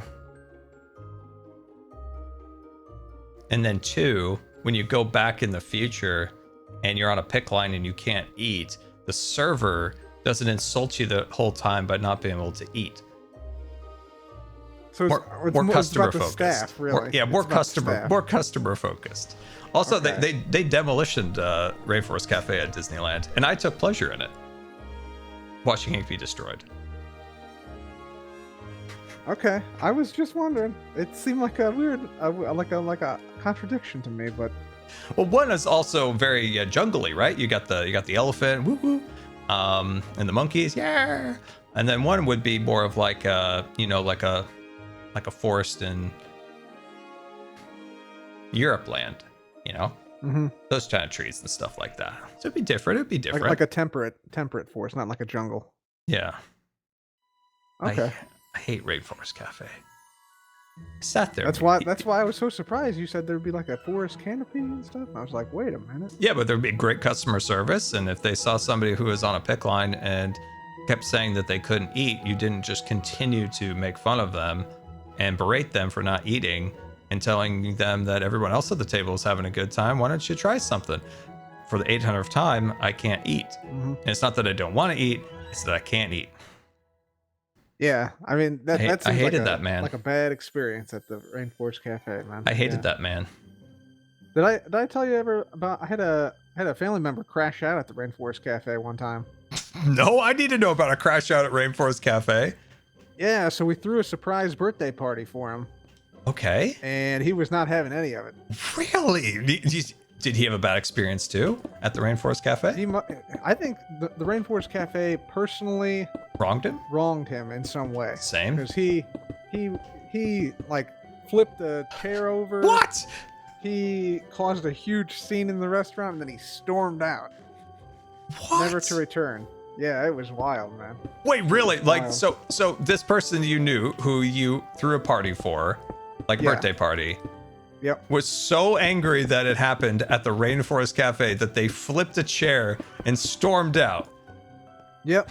I think they wanted just like a nice, quiet, you know, like some type of nice, quiet birthday with family. Uh-huh. And it was like elephants and it's raining in the cafe because it does that every like 25 minutes. And Yeah. yeah, he was not happy. That is so funny. Did he ever calm down, or did he forever hold that as a grudge? We had to send people out to talk to him. Oh say, no. Hey, you know. Did he come back in, or was that it? That was it? I think that was it. I think we ended up going elsewhere. Okay. Because he was so upset. Oh my gosh. Oh, that It is was so... wild. I think say it it's was funny also because that- it is a little bit of an overreaction. So you get to say it's a little bit funny because that is. Yeah. I It was totally also get a sometimes you surprise, just want to right? go to a restaurant and have it be quiet.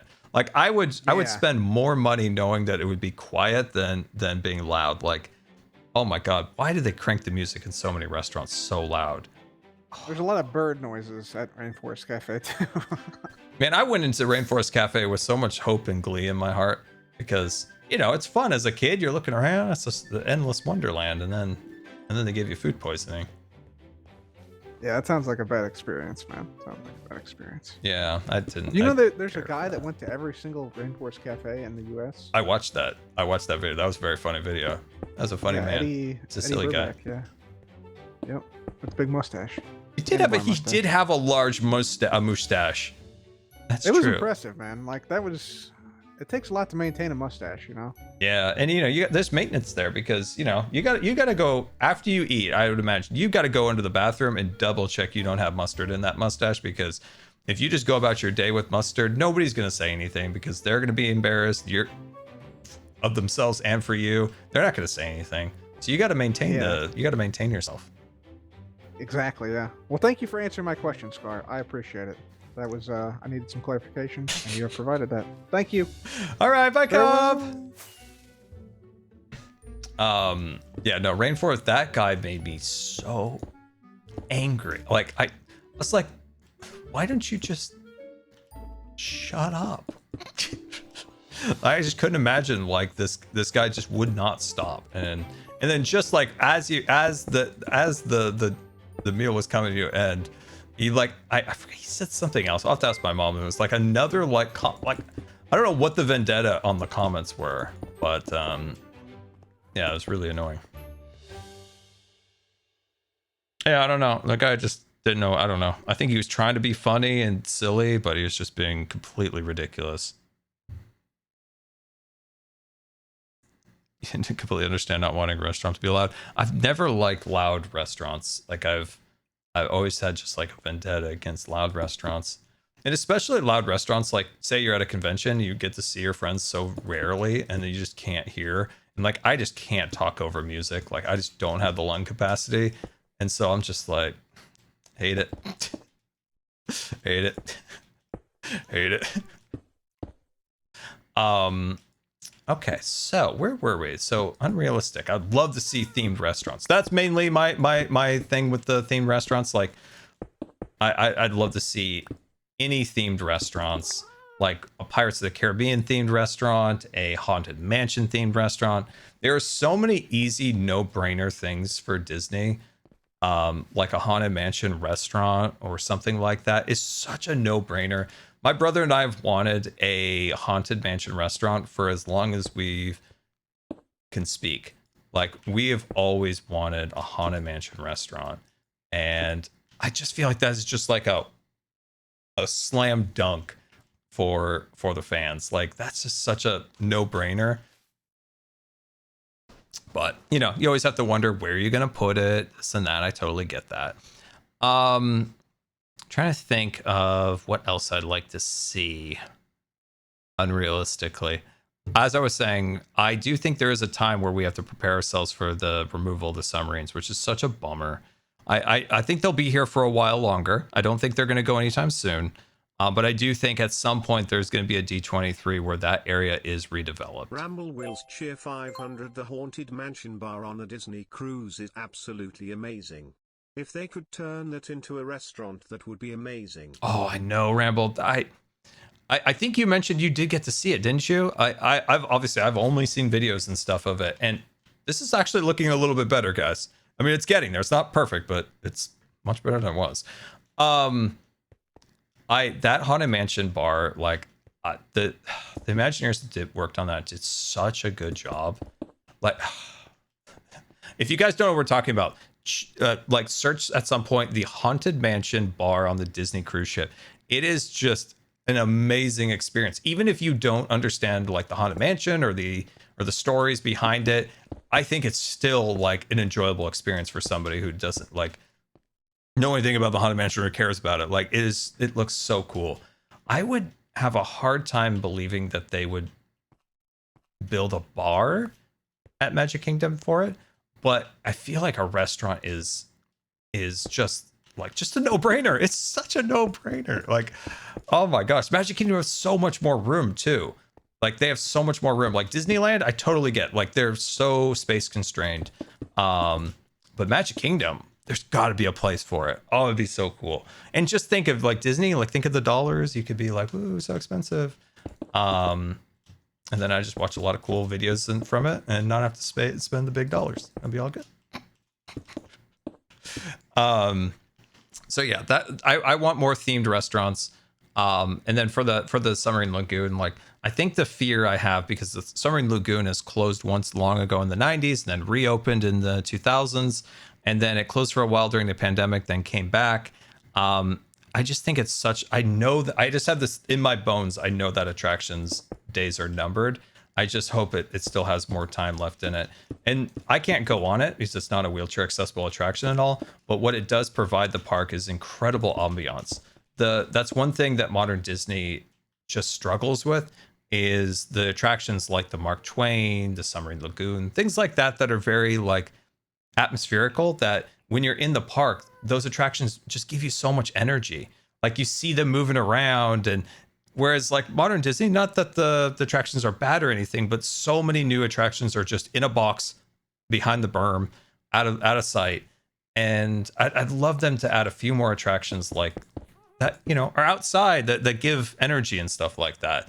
It's what makes Disneyland so special. There's a special ingredient in Disney that they've never really truly been able to recreate outside of Disneyland. And one of those pieces of that ingredient is the Mark Twain, the Columbia, the submarines, all the attractions that move around, the train that goes around, the monorail. All those things are even subconsciously like making you come back. Like they're appealing. It's fun to be around. It's fun to be in that space. If every attraction is just in a box off stage, it does take away from it. And you can have a blending of both. You can have some of those, but you also need some of those. It's why like sometimes Universal makes great attractions, but a lot of their attractions are in boxes behind the berm, and the park often feels hollow and empty outside of riding the attraction.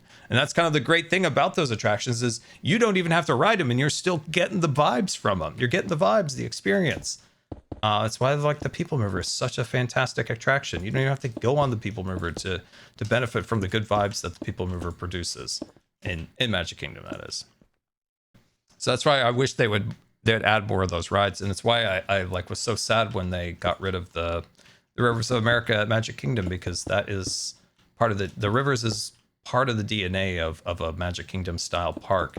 And I just feel like, man, you could have put that Cars attraction in another area and people would have loved it and had fun with it, and then maybe enhance Tom Sawyer's Island to add attraction to it, but just like keep the river, keep the DNA, just add to it, expand on it.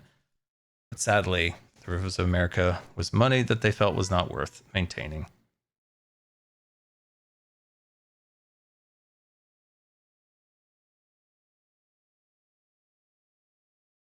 Epic Universe does a better job giving off vibes, does it?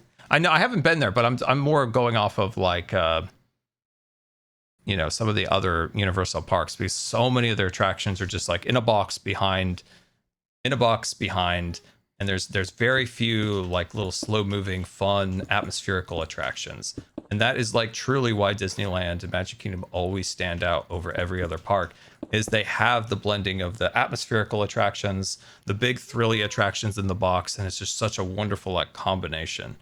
And unfortunately so many rides just get put in the box these days, and often they forget about the small things. It's the same thing with Star Wars Land. When it was built, they took away the Bantha ride that was kind of like its people mover, and that would have brought so much energy to the park to see the Bantha attraction moving around, seeing people enjoying the ride, along with the fact that not everybody can go on the big thrill rides and stuff like that, and you need those secondary rides that often are the atmospherical rides to appeal to grandma, to appeal to somebody who can't go on a big thrill ride, somebody who's disabled who can't transfer but can transfer onto, you know, say like a slow moving Bantha ride and stuff like that. And those rides are more and more forgotten.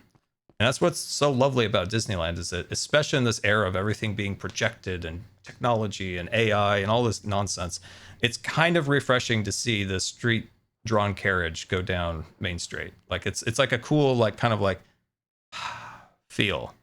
Not everything has to be like flashy in your face, buzzing you to death. Sometimes you can just go on the little fire truck and ring the bell in the back. That's what makes Disneyland special. That's what will always keep Disneyland above everything else, because it has that blending of the crazy Indiana Jones attraction, which is my favorite attraction ever made, but also the delightful nature of riding on a little fire truck, ringing a bell down Main Street. That's the essence of why Disneyland is special. It's why it continues to stand out over everything else.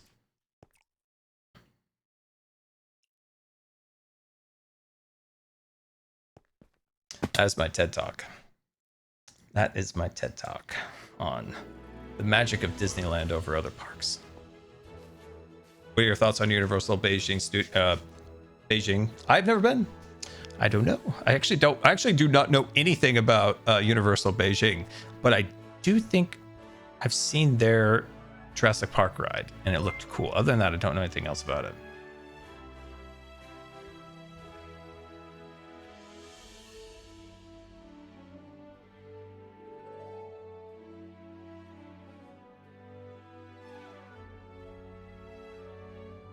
Well, I think it depends on the audience and what they want. I think the proof is in the pudding. Disneyland and Magic Kingdom are the most visited parks in the world. And even when other parks pop up with flashy attractions, Magic Kingdom and Disneyland still stand above them all. Because at the end of the day, people want escapism, and cheap thrills only go so far. And like you gotta have a mixture of like all the things to make a perfect theme park ingredient. And having those slow moving and atmospherical attractions that often are just seen as costly and redundant are what truly makes those parks special.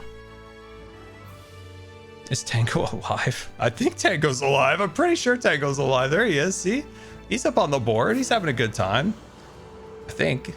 I hope. I would imagine Tango's probably at that point right now in Decked Out where, I don't know. You know when you're in a project and it's like you've started, but you're not at that point where you start to see everything click together. I can imagine that's probably where Tango's at. So he needs lots of love and encouragement. We go over to Tango and give him pats on the back and tell him everything's going to be okay and Decked Out's going to be amazing. That's the point I think he's at. He needs Tango encouragement. Is it time to bother Tango? Nah, I bothered him a lot yesterday. I think he might kill me if I go and bother him. Realistic, unrealistic, fun times. Okay, here's my... Okay, you know how I've always wanted a villain-themed attraction forever and ever. My villain's attraction for Disneyland was two phases. One of them was it would get rid of the Fantasyland Theater and it would go back there. It would be rather small. It really wouldn't be too much. It would be rather small. And then my other idea back in the day was to take Toontown out.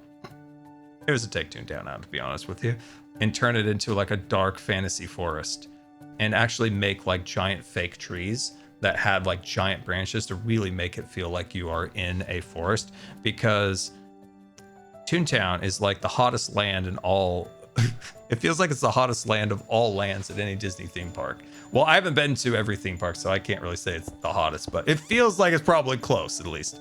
And so the idea was like to build like giant fake trees, like Swiss Family Robinson treehouse or something like that throughout there and create like a deep, dark forest. I think it'd be really cool.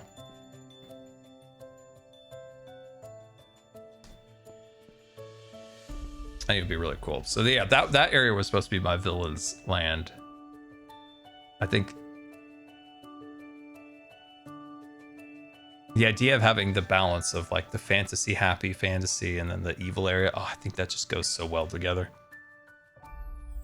I wanted to design that so bad. There was a phase where I really wanted more spooky things from Disney, so I designed quite a few things, and one of them was a ride because Tiana had just come out, so Princess and the Frog had come out, and I designed a very, very cool attraction for New Orleans. And this is prior to Galaxy's Edge, but I was going to move the New Orleans train station over more closer to Big Thunder Mountain, and I had another area of Frontierland that I wanted to create with a stagecoach ride. And obviously none of this could happen anymore because of Galaxy's Edge, but you know where the train station is now for New Orleans, that would turn into the facade for Princess and the Frog attraction. And it was going to be, oh man, this is going back so many years, but it was like Princess Philly, or not, was he Prince Philly? Felicie? Oh, I'm so bad with names. Anyway, he sucks Tiana back into like that world, like, you know, his spooky world, and then they try to escape. It was on the scarier side, to be granted, so, you know, Disney probably wouldn't have been too chill with that, but it was on the scarier side of like escaping that. Oh, it'd have been pretty cool.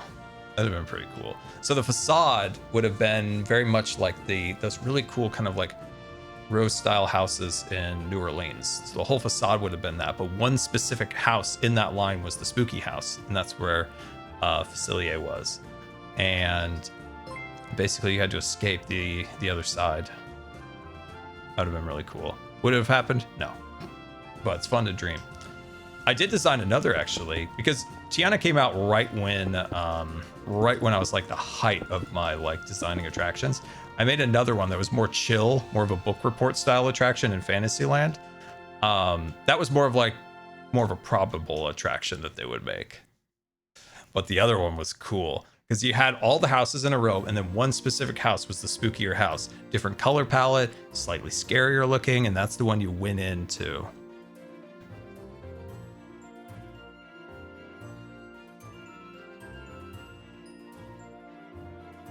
Oh, what about the train? Would it have go through the building? 100%. Yes, definitely.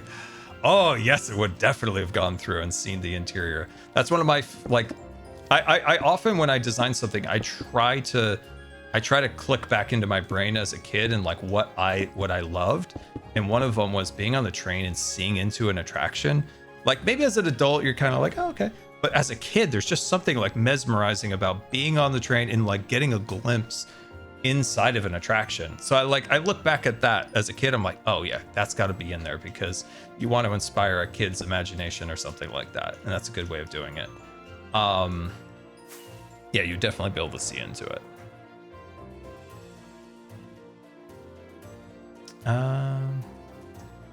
You know, I kind of feel like Disney, what they probably should announce is like a nice, good refurbishment for poor Tiana's Bayou Adventure. Maybe it's only because I see it on social media, but like I'm always seeing people posting pictures of like Tiana's animatronics just not having a good day. Not having a good day. I think that maybe they could use like a little refurbishment, maybe like a month or two down to kind of like right the ship. Unless that's more like over exaggerated online, but it's like, oh no, the poor alligator. The poor alligator, and Tiana's just stuck in like one pose. You know, back in the day, Disney would have like shut that attraction down if like an animatronic did that. There used to be like shutdown protocols if the auctioneer in the Pirates of the Caribbean lost. That was like a ride shutdown offense, but that was in the 90s. I don't know if they still have that level of like, you know, if an attraction or like a animatronic breaks, the whole attraction goes 101. I don't know. I don't know if that's still a thing, but that was back in the 90s. Let's see, every time I rode it, Tiana was glitchy. I don't know, like, that's what I'm wondering. Like, I haven't been on it, but every time even people I know who've been on it, they're like, is Tiana supposed to, like, Tiana was a little, like, glitchy. I've had at least 4 people tell me that, and I'm like, yeah, I don't know. I haven't been on it. I haven't been to Disneyland in a very long time. But yeah, maybe close that and just get it up to speed a little bit would probably be a decent idea. Okay, this mountain is not like the greatest thing ever, but it at least looks clean. And I want to continue to refine it and make it look better. But as we work our way up, it at least looks so much more clean than it did before. It was, well, it was rough. I miss Tower of Terror. Man, I miss Tower of Terror too. I miss Tower of Terror. And once again, it's another attraction I couldn't go on, but the vibes. That is an attraction that has the vibes because it does have the doors that open. You can see the people scream and get scared and all that stuff. That's another attraction that gives off the vibes. It's not full. It's a box attraction, but it at least has energy that comes from it, especially like the eerie music and all those different things. It was such a cool attraction. I miss that attraction a lot. Because it was definitely and it fills a nice void in the repertoire of attractions, because you do need attractions that are scary, and then kind of like Disney in the recent years has like really pushed back against the scary attractions in the parks. Like Snow White got a little bit of a nerf. Got a little bit of a nerf. And a lot of the attractions just don't have that scary vibe. Like, for instance, when they built Mermaid at California Adventure, they took out the Ursula death scene from it because they said it would be too scary. They had a Disney preview center at California Adventure when they were doing the big refurbishment of the park. And like, I literally asked that in there, and I was like, you know, they had artwork for it. And they were like, well, we deemed it being, we wanted this to appeal to kids and da-da-da-da-da-da. And it's like, well, it's in the movie, friend. It's in the movie. And honestly, I think we could scare the kids a little bit. I think the kids could get scared a little bit. I think it's good for them. You got to learn. It's like Walt always said, for every laugh, you need a tear. You also need to be scared. You need the full range of emotions to actually feel fulfilled in your storytelling. And to never have anything scary is I don't know. It just loses a little bit of the gravitas of the story. And I think that's like I've you know, like I said, I haven't been to Disneyland in a very long time, and I think that's one of the things that Tiana misses is that scary element. Like I think just having those ups and downs makes you just feel more rewarded when you finish the story of something. I think missing that is kind of a lost ingredient in that attraction. Kids need to be scared. They do. Absolutely. And believe me, I was a terrified kid. Everything scared me as a kid. I turned out okay.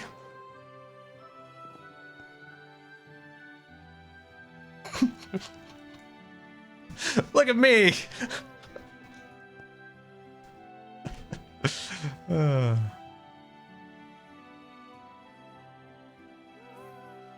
Is there anything as a community to help you get to Disneyland again? It's more of I haven't gone to Disneyland for a couple reasons. One, I haven't been, I feel like, quite healthy enough to go to Disneyland. Two, I really, really, really dislike some of the things that Disney did after the pandemic, like making FastPass paid. So taking a free service and making it paid is just so anti-consumer. They made so many statements that just drove me up the wall. Like the CFO, I remember her saying one time that, well, we want to save money, so we're going to cut the portion sizes of the food. And hey, that's good for our guest waistlines. Like there's so many like repetitive comments like that just really irked me. And then on top of that, them getting rid of the disability service. So one, you're paying so much more than you otherwise would have. And then getting to do far less. So it's kind of like you spend way more than you did in 2019. And then without the disability service, like it's then also get to do far less. And I'm just like, like Disney's always been a big part of like my entire family. Like my mom went to Disney when the Tiki Room opened. Like my grandpa and grandma went in the Tiki Room when the Tiki Room opened, and my uncle and my mom, they went off. Excuse me. They went off and rode Journey to the Moon or whatever. I forgot the exact. And that was the first one. It was the TWA rocket. I think it was Journey to the Moon. You know, they went on that, and my other aunt, they went off to somewhere else. Like, my mom. Then the next trip they went was like when the Haunted Mansion and the Pirates of the Caribbean opened. And like my mom, my aunt, and myself, we went to Indiana Jones the month after it opened. You know, like Disneyland's always been like a big part of our family, so kind of the loss of that was kind of just like a weird little, like, I don't know, it just felt like a slap. I don't know. I really was upset when they got rid of that, because at the end of the day it was a business decision, because they wanted to sell more lightning lanes, and a lot of people, granted, they were abusing the disability system. And that's been an issue that Disney's been fighting for a decade, 2 decades of abuse with the disability system. It started with the DAS, and then they did the GAS. These are the abbreviations for the different programs where they were trying to stop the abuse of it. And then eventually they got rid of it. And it's a really, really big bummer, because it just means like you're spending way more money and you're going to get like a quarter of the experience that you did in the old days. So that's one reason. That's a big reason I haven't gone, was that really irked me. I mean, someday I will go back, but at least in the last few years, I've just been on my little silent one man protest over that.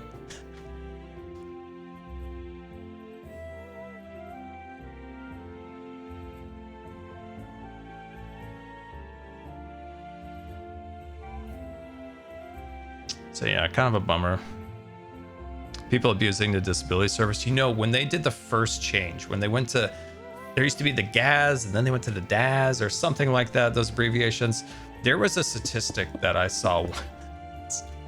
I got told this. It was wild.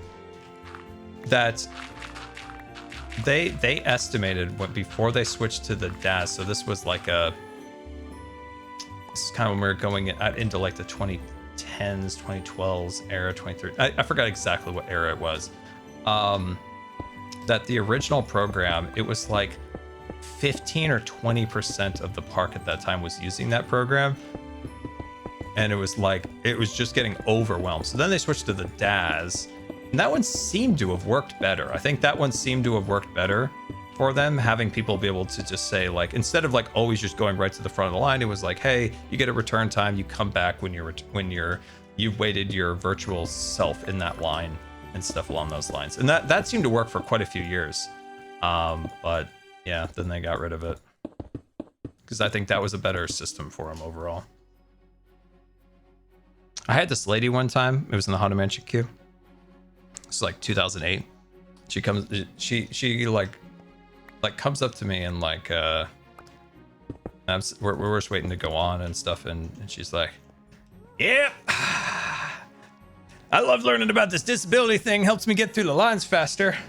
And isn't this great? Don't we just love this? And just going on and on and on about this. And like, he's like, yeah, I got a little hitch in my knee, but you know, I figured, like, she's just going on and on about how great it is to have this thing. And quite honestly, like, I would be perfectly happy to be waiting in the queue like anyone else. And plus, and she wasn't in a wheelchair, she's just walking, she got right on the attraction.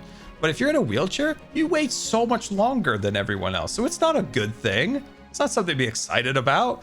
Like, it's so annoying, especially for the fact is you're in a wheelchair and you want to go in the Haunted Mansion, you're going to wait so much longer. Well, this is prior to them adding that new elevator. I don't know if that speeds up the process, but prior to that new elevator system they have at the Haunted Mansion, you waited so much longer. Like, you waited so much longer in the queue because they had different like procedures over the years. Like at one point you could only have 3 wheelchairs in the attraction at once. That was like that was a red card. So that meant you had the red card. That meant that you stayed in your wheelchair. You go down to the loading area. You get onto the vehicle. You go around the vehicle. You get back on your wheelchair and you go back up the stretching room. That would be like the red card. You could only have 3 wheelchairs at a time. That was like a procedure at one point. They always seem to be changing it. That was one for like a few years, and I don't know if that stick very long. Anyway, like you waited so much longer because one, you had to wait a while at the front, then you get to go on with everyone, and then you go and you wait at the station, the loading station on the vehicles. You wait there for quite a while because you have to wait for a very specific set of dune buggies that have their sides shaved off so you can slide on and off the seat. And then you go through, and then at the exit of the attraction, you stay on the vehicle, you go all the way around, then you get off there, and then you wait at the stretching room. Sometimes you had to wait for like multiple stretching rooms to go before you could get back on there. You waited so much longer. And that's fine. That's fine. It's perfectly fine. I just want to be able to go on the attraction. But yeah, that person was like, yeah, I love this. Getting to skip all the lines and all this stuff. Don't you love this? I'm like, no, I'd rather actually go through the Star Tours queue and see C-3PO and stuff like that. Like, leave me alone. Stop talking to me. Stop talking. This is like a free, this is like a free service. It's like a free VIP tour. I was like, this lady was driving me crazy. It's like, stop, leave me alone. Leave me alone. Like, I can't go on all the attractions I want to go on. Like, leave me alone. The virtual cube was a great addition with the DAS. Like, that worked. Like, that worked really well. Like, people could, you know, you go up to the attraction is 35 minutes, and you come back in 35 minutes and you ride the attraction. You waited through the fast pass queue, so technically you really did wait longer than most people did because you wait the length also of the fast pass queue then too. Yeah, they got rid of that. I really don't know what the current system's like other than that system's gone. The only way to get that system now is if you are a youngling and you have a developmental disability. That's the only way of getting that service in this day and age, as far as I know at least. But I might be wrong. That's the least I knew of last.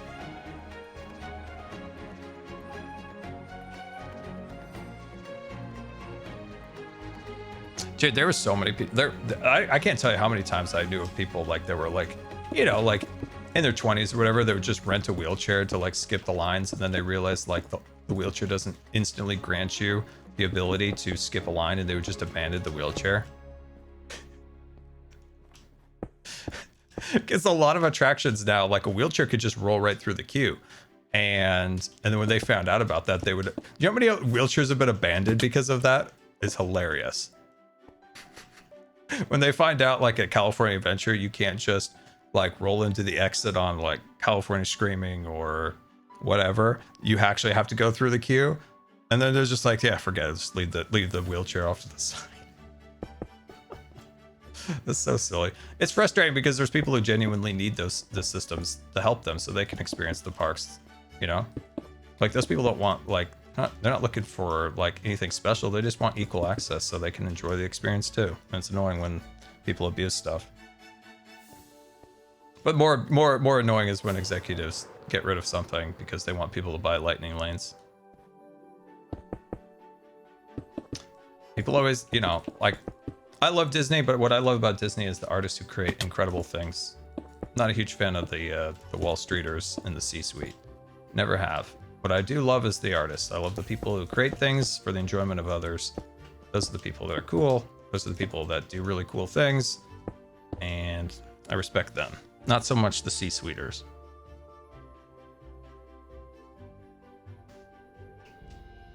Just read the Disney War. You'll catch my vibe. You'll catch my vibe of why those people are the worst. Just read the book, The Disney Wars. Read that one.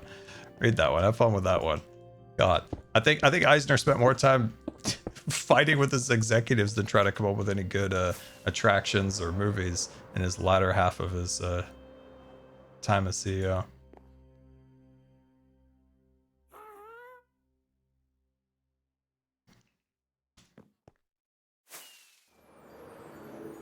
You know, I really want to take the Hermits on a like a genuinely fun Scar Disneyland tour of Disneyland.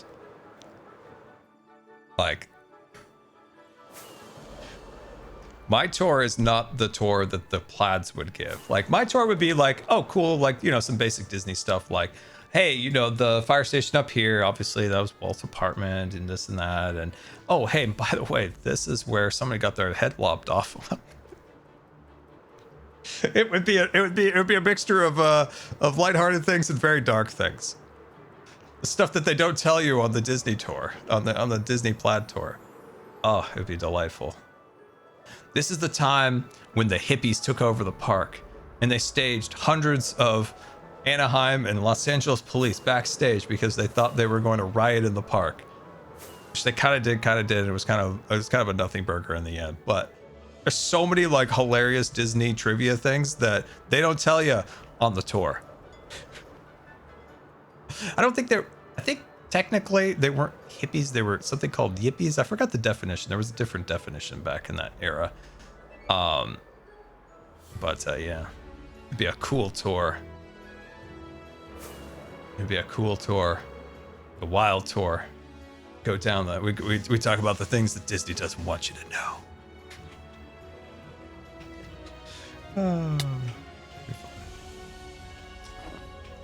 There's a piece of trivia I always wanted it to be real. I don't know if it's real, but when they got rid of Nature's Wonderland, I hope my mom's not watching because that was her favorite ride.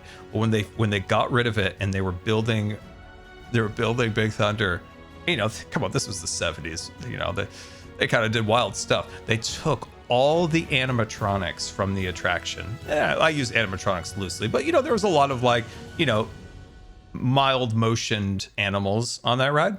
And they dug a big hole and they threw them in the hole and they buried it.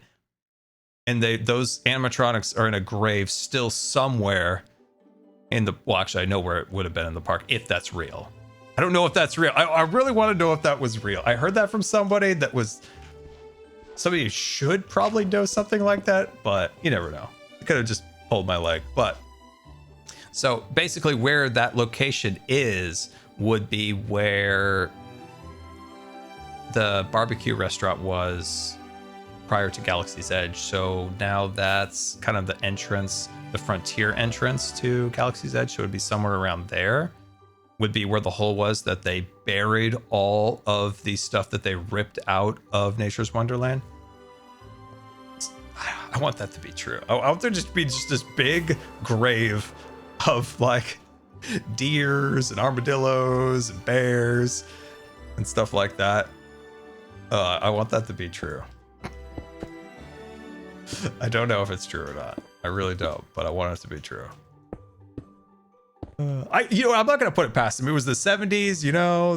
Just dig a hole, throw it in, bury it over. We're all set. We can build a barbecue on top of this.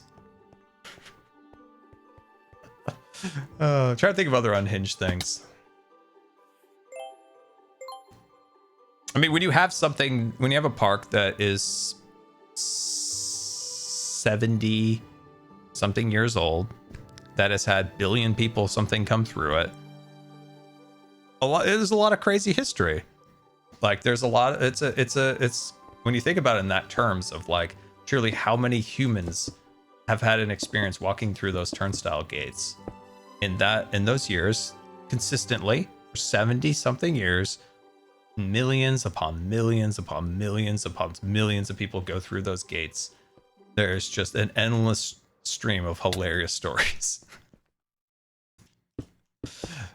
People give people of today a hard time, like being inconsiderate or dumb, but like believe me, in the 80s and stuff, they still had the tagline like people leave their brains at the turnstile when they come in.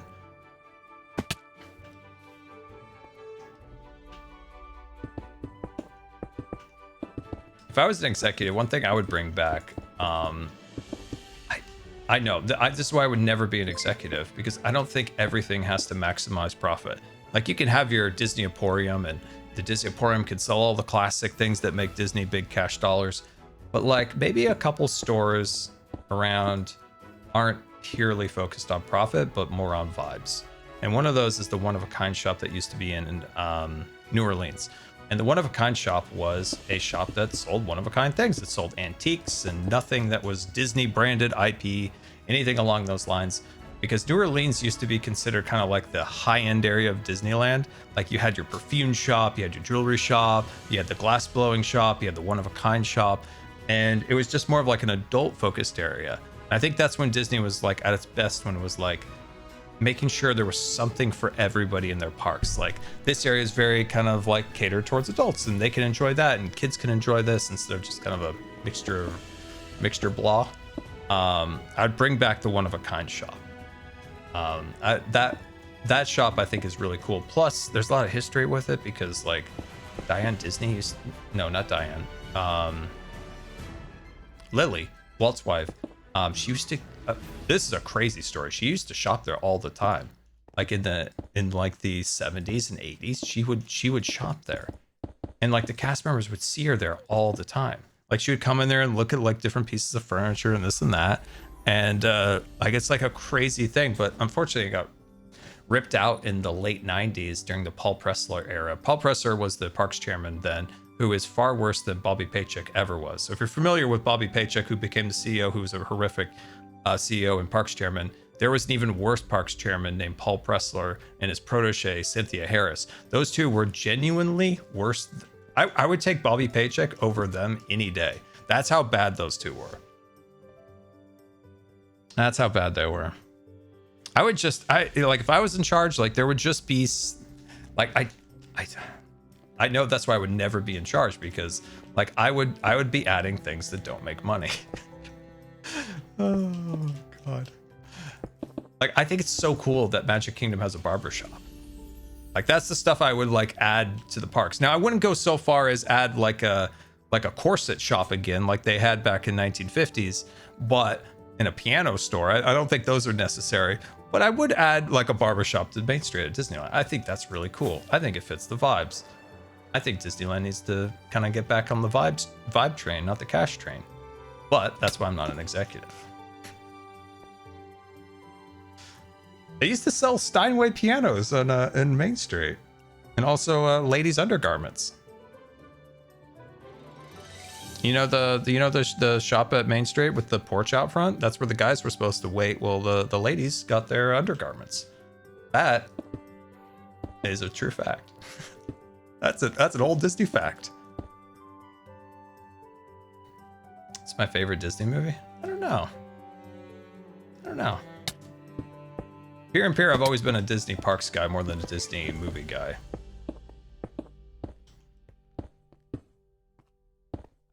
Nothing wrong with ladies' undergarments. No, nothing wrong with it. It's just a peculiar choice for your theme park. But they sold some silly things on Main Street when it first opened. Some of those were sponsors, right? Like they would be sponsors for the park, and that's a lot of the revenue for early days of the park came from those sponsors. Sponsors seems to be a less and less thing, but yeah, man, Indiana Jones was partially paid for, and Indiana Jones and Adventure was partially paid for by AT&T. I forgot the exact proportions of it, but a good portion of that attraction was funded by AT&T. Star Tours was like M&M's for a long time, and then Energizer. But a lot of the attractions, a lot of things have gone away from sponsors over the years. There's still some, of course, but there's a lot less than there used to be. But yeah, back in the day, I always remember Star Tours had the big M&M sign below it when you used to be in the queue. And then it was Energizer for a good while. Six Flags loves sponsors. I've never been to Six Flags. If they get rid of Six Flags, oh my gosh. Who told me that they were getting rid of Six Flags in LA? Well, you know, the one up on the Grapevine. Who was that? Oh, I can't say who that was. That's secret for future times. That's future story time.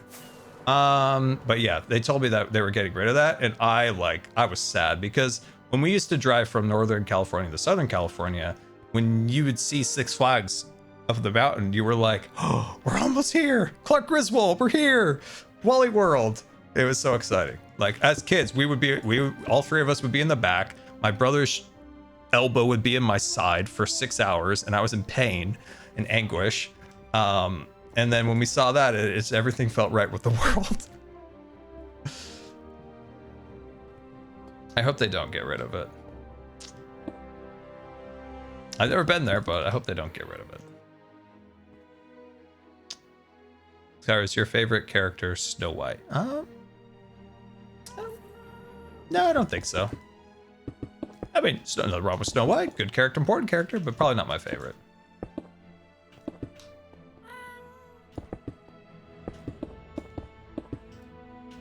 I think our mountain's actually at least presentable. Obviously, I have a lot more I want to do with this, but like I said, it's just about getting the like establishing layers down so that you can then come through and start adding the polishing shapes to it, right? You just want to get the layers down, and then we can come back and add a lot more detail. Like, look how much better at least this part looks than it did. Like, this looks so bad before. It's starting to at least look workable, which is nice. Just takes a long time. What do I think about Rapunzel? I have only seen Rapunzel one time, and I feel like I probably should watch it again at some point in my life. My dad likes Frozen, so I've seen Frozen quite a few times. He likes the songs. He thinks Olaf is silly, and he likes the reindeer in Olaf. So I've seen Frozen a lot, like the original. I don't think I've ever seen the prequel of it. I'm a parks guy, guys. I'm a parks guy. I'm fascinated with themed entertainment, parks, operations of parks, how they're designed, how they're built. I've always been kind of like an okay Disney movie guy, which seems crazy to a lot of people, but I'm a park guy. I'm a park guy. I'm a Dole Whip guy. You give me a Dole Whip, I've never been happier in my life. There's nothing wrong with the movies. It's just I'm a parks guy.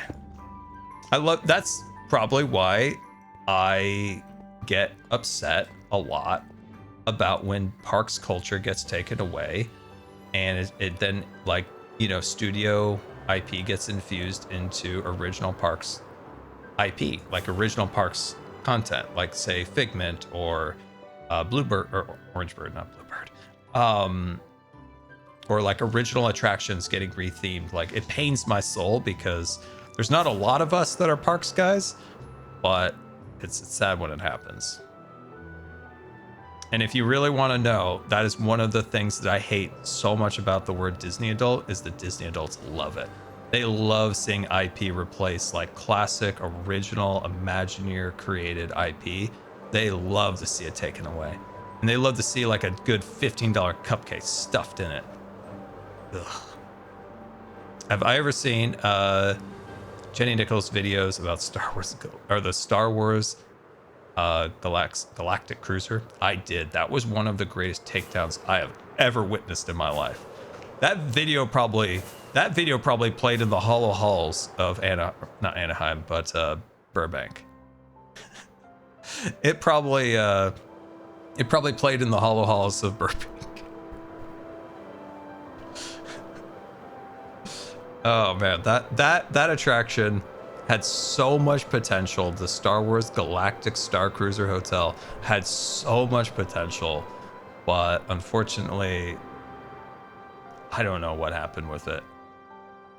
I don't know. The role play is just too much. I think the role play, the cost, a lot of the promises that weren't kept in terms of like quality and what it was going to have and this and that. Just I think it really just came down to the cost on that one. Like, how could the vast majority of people afford that? 500 Scar, who is your favorite Disney character, and why is it Jar Jar Binks? I mean, Pardon me while I run to avoid the banhammer. I mean, yes, Jar Jar is a very good character, and yeah, Disney now owns Star Wars. They're now the caretakers of it. I say caretakers for a specific reason. And when you're a caretaker of something, you take care of it. So yeah, Jar Jar's a great character. I had a birthday cake when I was a kid. It was a Jar Jar themed birthday cake, and everybody loves Jar Jar, and I love Jar Jar, and he was a great cake. It's a great character. It's Evil Notion. You love Jar Jar too. I bet you know Evil. I bet you have a Jar Jar action figure somewhere. I bet you do. I have 3.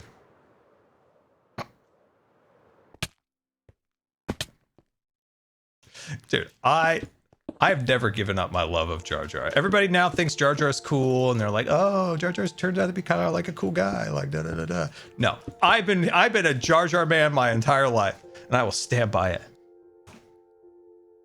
You said none to speak of. Oh, I hear it. I hear it in your words, Evil. You have one, don't you? I don't believe you have any Stitch figures, Rum. I don't believe you. I don't believe you. Let's see. I love to know your opinion on Club 33 since it is a park exclusive membership. Worth it, or should I exit excluded to the public? Or should it not exist excluded to the public? Okay, that's a you have a great topic. Okay, I'm gonna stand on my soapbox. I've never had a problem with Club 33. Club 33 was envisioned by Walt Disney after the World's Fair. He died before it was completed in the parks.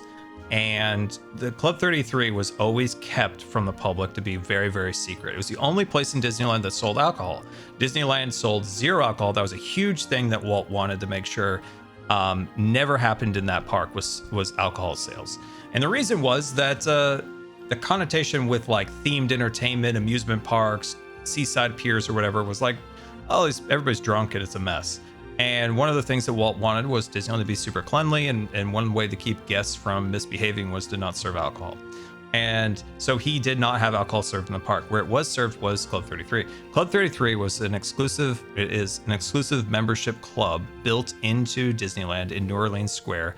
It originally was in what was this big like square green door, and the address for it was 33 Royal Street.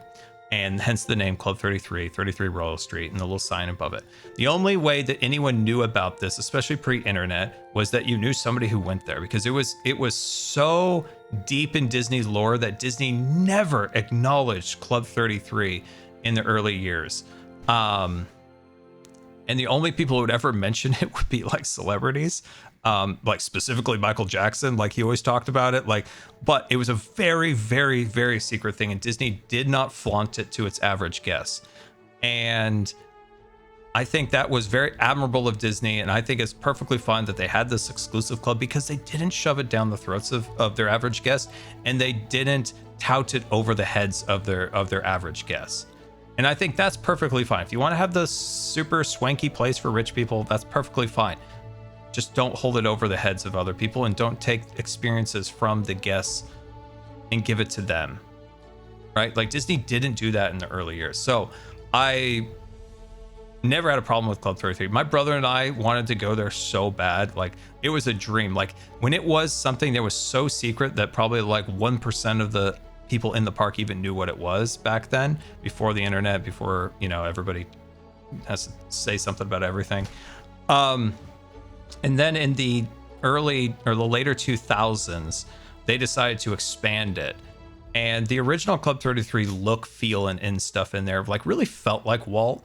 And then they went in and refurbished and changed it, and it kind of feels like it took away a little bit of that. But what I really despise about Club 33 nowadays is the fact that when they did that refurbishment, instead of keeping it kind of like hidden away, obscure, they shoved it down the throats of everybody in the parks. Like they opened like Club 33 in Disney World and put the signs all over the place. One thing they used to do was keep all the curtains closed in Club 33. Like you could barely see it because it's on the second story of New Orleans, and like you could barely see it up there. Sometimes you could see the lights, maybe a movement a little bit. Instead, like in a lot of cases recently, they've opened up the windows, let you know, people can see up there and stuff like that. It used to be like an ultra like out of the way place, and now it's kind of like, don't you wish you were rich? Don't you wish you could come? I hate that vibe. And the second thing they did that really irked me was the Court of Angels was designed by John Hench and Herbert Ryman. They designed New Orleans Square and made it like an absolutely incredible themed environment. And the Court of Angels opened with New Orleans Square and closed to the public in the later 2000s. I'm just gonna throw out something, maybe like 2013. Somewhere around then, and they closed that. Why is that important? Like, who cares? Like, why is that even important? The important thing is that the Court of Angels was a beautiful staircase that I would say tens of thousands of people were proposed to in that court. Their Christmas cards, their family photos, were taken there. Like people would travel to the parks like every other year or once a year. They would take their family photo there in that court. That was a huge part of people who enjoyed Disneyland and stuff like that in that court. They eventually, instead of having Club 33 be that secret door to the side with the really cool old elevator that would take you up, the old antique elevator, they decided to close off that court and put these horrendously ugly plastic, fake stained glass orange panels in front of it and block it off, and that became the entrance to Club 33 so they could sell more memberships and make it look fancier to walk into. So they took away that guest experience, and they also like completely destroyed a lot of the Main Street facades like perspective and look by like expanding the upper areas for Club 33. And it just really irked me. It really irked me because you took away a really special place that a lot of like, you know, people who love Disney got taken away from it. Once only thanks to a business contact. I have a collector coin as a souvenir from it. Food was really good. Oh, that's cool. Like Club 33 to me and my brother was just like a sacred place that we dreamed of going someday. And it's cool. Like, it's cool. I have no problem with Club 33. I just hate the modern Disney executives who are like, let's chip away at like the average guest experience, going to the park who paid a ticket, and just removing all these little things. And one of those big things that they removed was Club 33, or removed Court of Angels and gave it to Club 33 as their entrance. It really irked me. It really irked me. But yeah, Club 33, especially when my brother and I were like kids and we used to like look up there to see if we could see a celebrity, because sometimes what would be cool, and you're in New Orleans and you'd see like an actual celebrity walk through New Orleans, and then they would open that door and they would go into Club 33. Like it was like a cool little like thing. We saw a lot of celebrities go through those doors, my brother and I. I don't know. It was a cool little place. It just feels like some of its magic got taken away, because behind that green door was this really cool antique like elevator thing and stuff. It was really cool. They started like kind of like talking more about Club 33 in the late 90s. Like it showed up on the Travel Channel special about Disneyland and this and that. So it became a lot less like secret. But man, in the 80s, in the 70s, that was a very secret thing. Like nobody talked about that. Nobody talked about it. Cast members had special name tags that were very different than everyone else. Like very, very different. Very different vibes. Very different vibes. And then the same vibes also pertain to the Disney Gallery. I don't know if anybody remembers this in the chat. Does anybody remember the Disney Gallery in New Orleans Square? That was another thing that got taken away by the executives. That was a really big bummer. Some people do know the Disney Gallery. The Disney Gallery, for instance, is above the Pirates of the Caribbean at Disneyland. And it was like a gallery that showcased a lot of like Disney art that you could buy, and it was really, really cool. And sometimes they would have like traveling exhibits. Like they had inside the Disney Gallery was the preview for Indiana Jones or the rocket rods, or, you know, they would have like special exhibits in there. There wasn't a lot of space, but at least there would be a little bit of room. I love the Disney Gallery because it just felt so cool to be able to go up the stairs and look out over the rivers of America and see the Mark Twain going by and stuff like that. Unfortunately, in 2008, that area was closed to the public, and Disney built a quote unquote an inspired version of what that space was originally intended for, which was the Disney family apartment. Now, Walt Disney died before that apartment was finished. They actually were like, the real deep lore is that he died when they were tiling one of the bathrooms, never finished it for like 2 decades or something like that. But eventually that space became the Disney Gallery. So instead of like, you know, yeah, it was going to be like an apartment for the Walt Disney family. And then when he passed away, it became a space for all guests to enjoy, because it's a really unique space, especially being able to elevate above like New Orleans and like look down over the river. But then in 2008, they turned it into like an apartment for celebrities, or like a hotel room for celebrities. And then in like the late 2016, 2017 era, a good portion of it got like consumed by like a very high priced exclusive restaurant that's like 2020. It's like something Royal Street, 22 something Royal Street. It's like $15,000 a table. So it's kind of sad. It's kind of sad that was another thing taken away from the average guest just to give to a celebrity or upcharge it. All right, that's looking better. Isn't all the... Yeah, yes, Disney's prices are high at their food, but this place is $15,000 a table. Like if you want to buy the table for like a party, it's like 15K. It's like 22 Royal. What is it again? I can't remember what it is. But yeah, that used to be a really cool spot in the park. It's the same thing with Club 33 when they took Royal Street away, and then when they took the Disney Gallery away. That was such a bummer. They replaced the Disney Gallery with what was the bank in Main Street. They used to have a fully functional bank. You can still see it today at the Disneyland shop. You can still see the bank vault and stuff along those lines. But yeah, that used to be a fully fledged bank, and then it turned into an annual passport processing center, and then it became like the Disneyland with an art gallery on the back of it. And it's nice that they still have it. It is nice that they still have like an art gallery to showcase art and stuff. It's just a shame it's not where it should be, above New Orleans.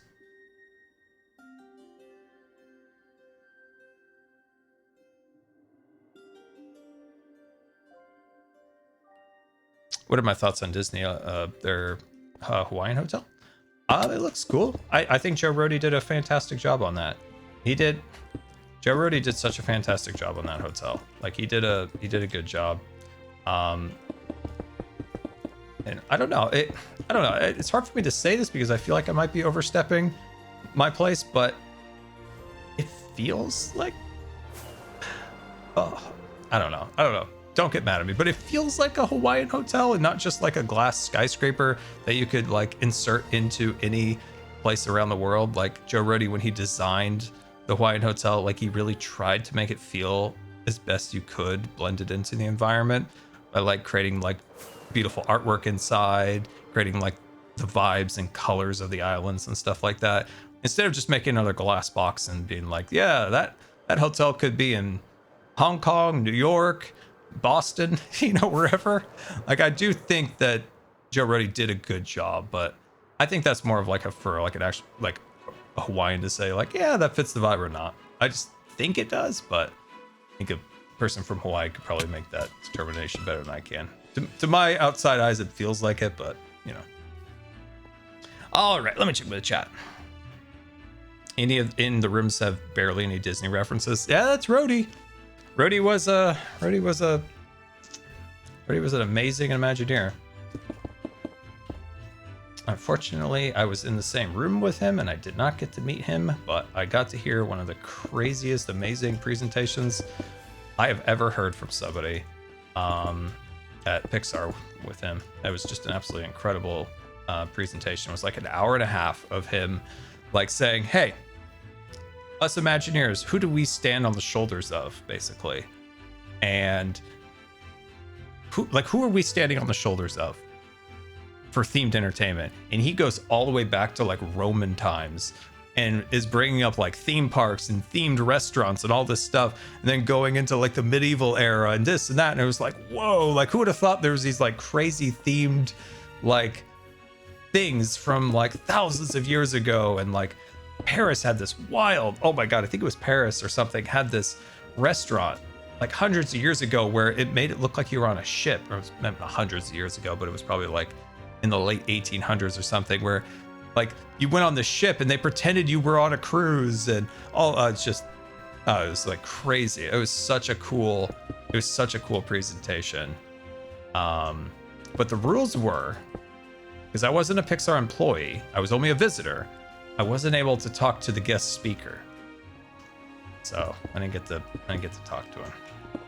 It's very sad. But I was just happy to have been able to experience that. It was really cool. It was so interesting. Like you could, and I did, talk to John Lasseter, but I couldn't talk to the speaker. It's like Ed Catmull was there too. It's like you can't talk to the speaker, but the two biggest executives in this building, who cares about that? It's like Ed and Sean, you can talk to them. You can't talk to You can't talk to Rhodey. I thought it was so funny. What is your favorite book? I'd say I don't know. I have like favorite books that like. I'd say my favorite book right now is still Project Hail Mary. I really enjoyed that book. That book, I don't know. That book just, I really enjoyed that book. I really enjoyed that book. I've read it twice. Well, actually, granted, people always get mad when I say this. I listened to it on Audible, not sponsored. Yeah, I listened to it on Audible, and I still think, and I hold this. I think Project Hail Mary is a better audiobook than a written book, because Rocky and all that stuff it's just better. The way that they did his voice and stuff, it's better. I've seen the film. It's good. It's good. It's good. It's all right. It's okay. I know. I need to do both Tango and Joe H. Hills from Nashville, Tennessee have both recommended Carl and his Dungeon Cat. I will read that. I have bought the first one. Have I read Lord of the Rings? I have the books, and I have not read them yet.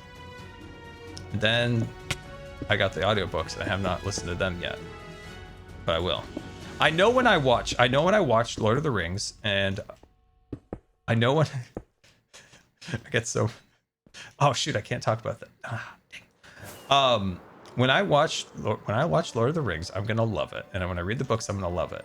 I just need to be in the right space to be there, ready to enjoy it.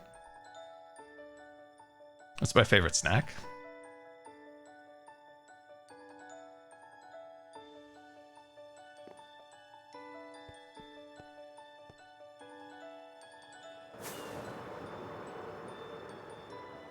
Can it be like a chocolate item? Because I'm thinking of like one of my favorite things is my mom's Rocky Road. I don't know why I had that on my mind, but I'm gonna say that.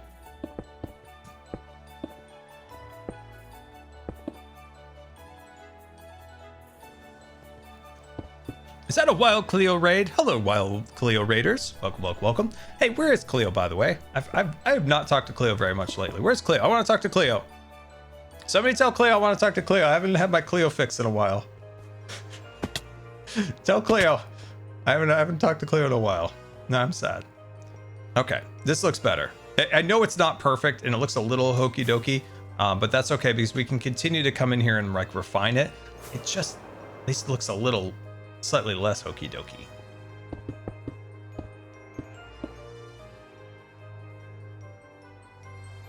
So what was Cleo streaming? Because I think Cleo must have been streaming one of she must have been well, I don't even know what I'm trying to say. My brain is just completely misfired. Let's see. Oh my goodness, I love Brandon Sanderson. He's by far my favorite author. What books? Wait, who? That name sounds familiar. What books does that fella written? I feel bad because I always forget people's names. It's such a curse. Mistborn. Oh, I don't even know what that is. And the Stormlight Archive. Oh, people seem to really enjoy those apparently in the chat. Is this something I should read? Cleo's coming over to say hi, guys. I know it. I'm positive Cleo's gonna be flying over here any minute to say hi. Is that a book series I should read? I don't know anything about it. Okay, hear me out on this. The internet's great. It's got all its pluses. Let's just put that aside for a second. Do you miss the mystery before the internet? Do you guys miss the mystery? Oh, why thank you, I mean, Gravy, thank you so much for the raid, very much appreciated. And well, hello there, everyone. Welcome. Take off your hat. I am but a naked man, Cleo.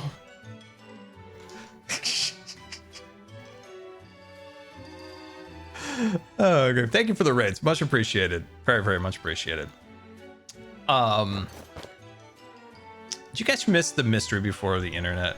Like I said earlier about going to like Disney World and not knowing anything about some of the rides, or like I'm so happy I don't know what this Shanderson Mist Archives, Stormlight Archives are, and I don't want to know either.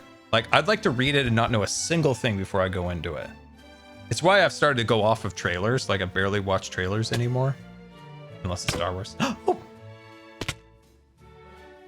Hi, Cleo! Hi, Scar. How you doing? What you doing? I was going to bed. Oh, What time is to it? it. Oh, it's 2 o'clock. 10. Whoa, you look 10. so buff. Oh, hang on. Wow, that's a My fancy Pantheon skin. It's Pantheon skin. It's POW. Like pound cake? POW Creations. Oh, I thought you said pound cake. I like pound cake. I also like pound cake. What is pound cake? Like, what's the difference between a pound cake and a normal cake? Pound cake is made with a pound of like sugar, a pound of flour, and a pound of butter. I hate that, man. Which man are we hating? Skiz? Yeah. Dude, I think I can get the gassed. Guys, I can get the gassed. I can get the gassed. I can fly up there in style. Wait, why aren't these making balls? Oh, shoot. I forgot, if you punch a snow thing, it doesn't make... That doesn't make any sense. You use your fist to make snowballs. Can I get balls from this? Are you serious? Well, I don't have a shovel because Skiz deprived me of my shovel. Seriously. I've really come to think of that is if you're out there, you know, having a snowball fight, a classic fight, you use your hand to get your snowballs. Don't you agree? Sure. What am I agreeing with?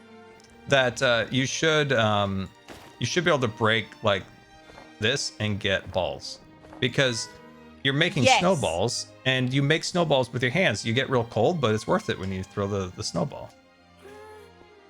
Sure. I've not made snowballs in years, Scar. It I doesn't haven't. really snow over here. I haven't either in a long time, but boy, did I enjoy a good snowball fight. I mean, it doesn't snow a lot where you are, from what I understand. Well, not as much as it used to. I feel like we got a lot more snow when I was a kid here.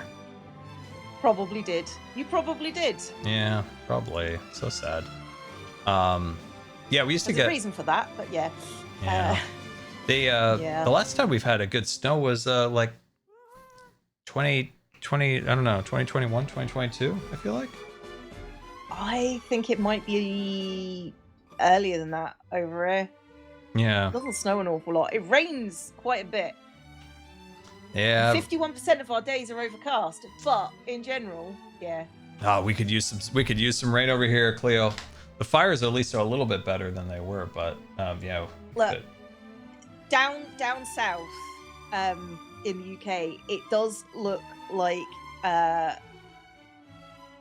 they're in some pretty heavy difficulty. The grass is brown, but over here it pretty much rains every day up north, so I'm good. Do you want it to? Do you want it to snow? How about like once a year you get one good snowstorm? It lasts 2 days and then it's gone for good. Hey Scar, I work from home. I don't care anymore. It can snow all it likes. I feel like you need it to really have a rounded life of the seasons. You need like 1 or 2 days where it's really hot and you kind of enjoy the heat a little bit, and then it's gone and it goes back to normal, and then you get a couple days where it's real cold and you get some snow, and then it's gone and then it's back to normal. You just make yours. But if it lingers too long, then it's the worst, and you can't. And it's just ugh. I mean, like, it's real cold where I live most of the time, but I like that because I like jumpers. So like yeah, jumper, sweater. Yeah. sweaters. Yeah. Sorry, Sweaters. sweaters. Yeah. I'm done. currently wearing a sweater, and the UK down south is currently experiencing like 35-degree days. Well, how hot is it where So- you live? How hot is where I live? Currently, it's about 20. 20. Okay. I'm looking at how hot Oh, sorry. it is. This is centigrade, not. Yeah, I was not looking. stupid Okay, so numbers. we're 23 Celsius right now. So we're about the same. Yeah, close. Yeah, pretty close. It's gonna get a little bit hotter, like a few degrees. Like 20's great. I can live with 20 forever. 20 in rain, perfect. Yeah. But I'm so glad I don't live down south anymore. Please save my hat. Chat, where's my hat? Oh dear. What did... Oh, thank you, chat. Thank you, chat. My hat was down there. You know, Yeah. at some point I need to get back at Skiz. Skiz just takes pot shots at me on a regular now. And I'm just sitting here just completely peaceful. Not doing anything.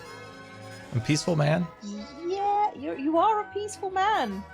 This is the thing that I say about you all the time. 100%. 100% peaceful. 100% peaceful 100% of the time. Oh man, Cleo. You're not known for taking pot shots at me. You've never killed me once on a random drive-by. Ever. On an Nautilus. On a Nautilus, yeah. Cleo. Whilst I was practicing for a race. Cleo. Never did that. Cleo. Scar. I logged into the server last night, and Joe's like Uh-huh. shouting about needing a DA, like an attorney. And Why? I Devil's advocate? I may have poured a lot of gasoline on his rage, and I took a lot. It was very fun. Oh no, I've got to deal I with sold you him. tomorrow. I sold him bricks to throw through a window.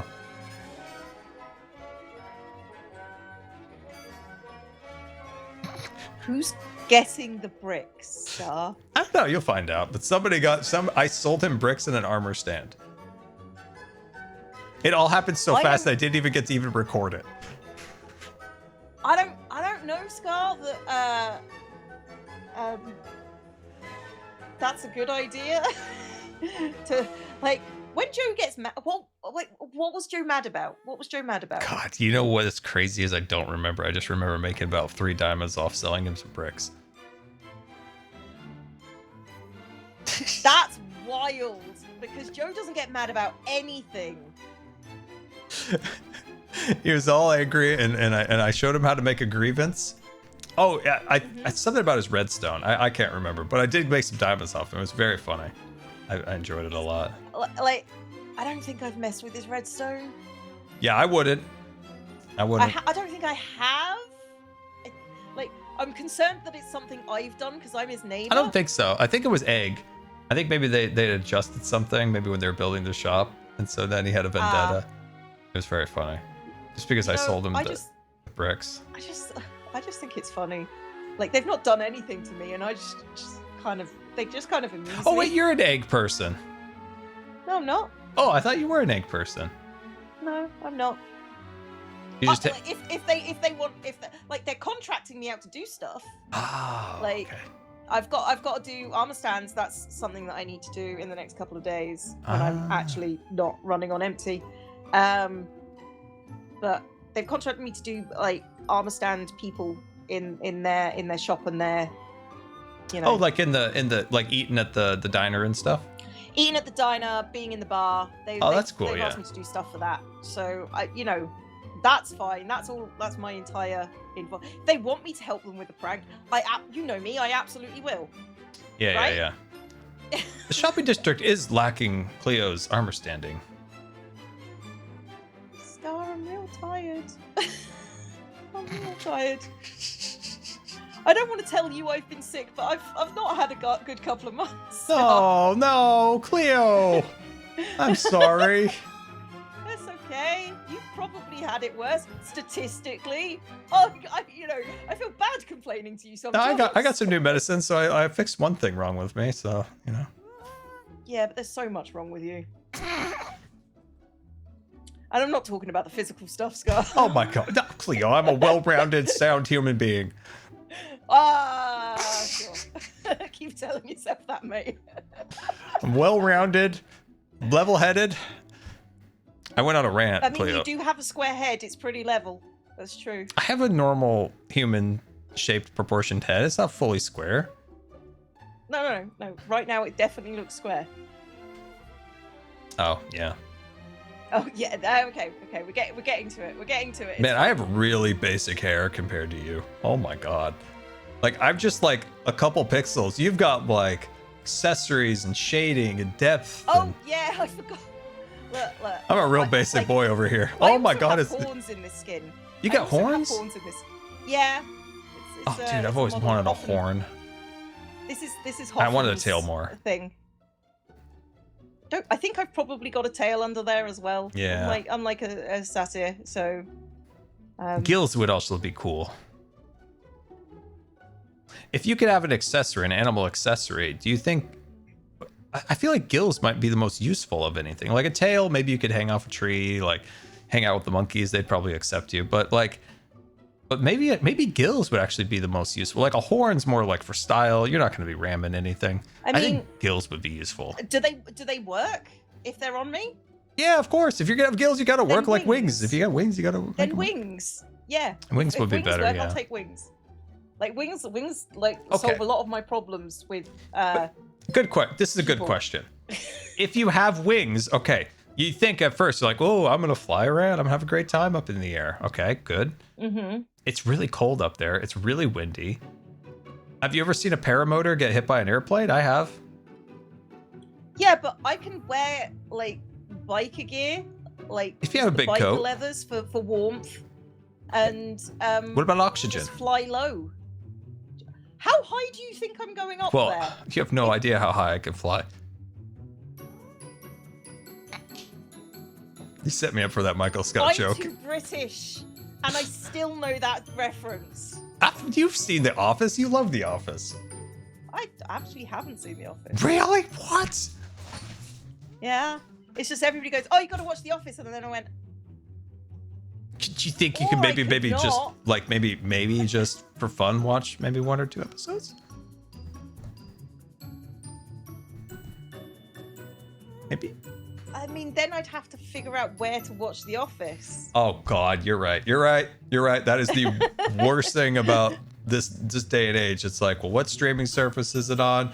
Do I get the ads? Yeah. Do I get the HD? Like the amount of times I have to go where to watch, blah de blah de blah, and it's just like on a streaming service you don't have, but it used to be on your streaming service. I'm like, okay, what I shall do is the next time that month comes up, I shall unsubscribe. I shall subscribe to something new, and then we move on. Also, you also have to if I say, hey, it's on this streaming service, it might be on a completely different streaming service where you live. Like I'll often say it on chat, like, hey, I want to watch this, and somebody will say, hey, it's on this streaming service, and I look at it's not, and they're like, you're a dum-dum, and I'm like, I live in a different country. Those are the only 2 options. Scar is a dum-dum or lives in a different country. There's nothing else. So yeah, it's hard. Because I know Grian kept wanting me to watch the Spider-Man movies for a long time, but they weren't like, I don't even know what streaming. They were in Netflix where he lived, and but they weren't here, so I never watched the Spider-Mans for a long time until recently. Working through them. They're okay. I like the Tom Holland ones. They're actually better than I thought. I was kind of. Tom Holland ones are pretty good, if I'm being honest. I just got burnt out. Like we watched there was 3 Spider-Mans, and then there was another set of Spider-Mans, and then they were going to do another set of Spider-Mans, and I was just like, I don't think I could do another set. But I think they actually did it well. I think you've got to just watch up to the one where all the different Spider-Mans come through, and then stop. It's a big spoiler right there. I don't know about this. Oh. You know how Marvel Cinematic Universe is a cinematic multi-universal Don't universe? Tell me they're getting Tobey Maguire in there. I shall not tell you that. Okay. I'm still on the second Tom Holland one. I'm still working through that. Yeah, well, okay. Well, I think it's the one after that I think you should stop at anyway. Is that the one that came out in 2021? You're asking me about time, Scar. I just looked up the order of them, so that's living in 2021. Since then, time's a blur. Like, time has no meaning. Now I work from home. That's for true. myself and play games for a living. That's true. That's wild. That's a wild statement for me. It is wild. It is wild. I mean, you were out there like cracking rocks and stuff with the kids. Now you're just like, I make my own time. Yeah, I get up when I want to. I go to bed when I actually have finished a video, which is not often. I'm not allowed to sleep until I finish a video. Yeah. That's the plan. And then, which just goes to show, chat, that's why I'm tired, because I don't do a lot of videos. Are you a person, Cleo, that say like, okay, so this is the start, right? Okay, you can't see what I'm pointing at.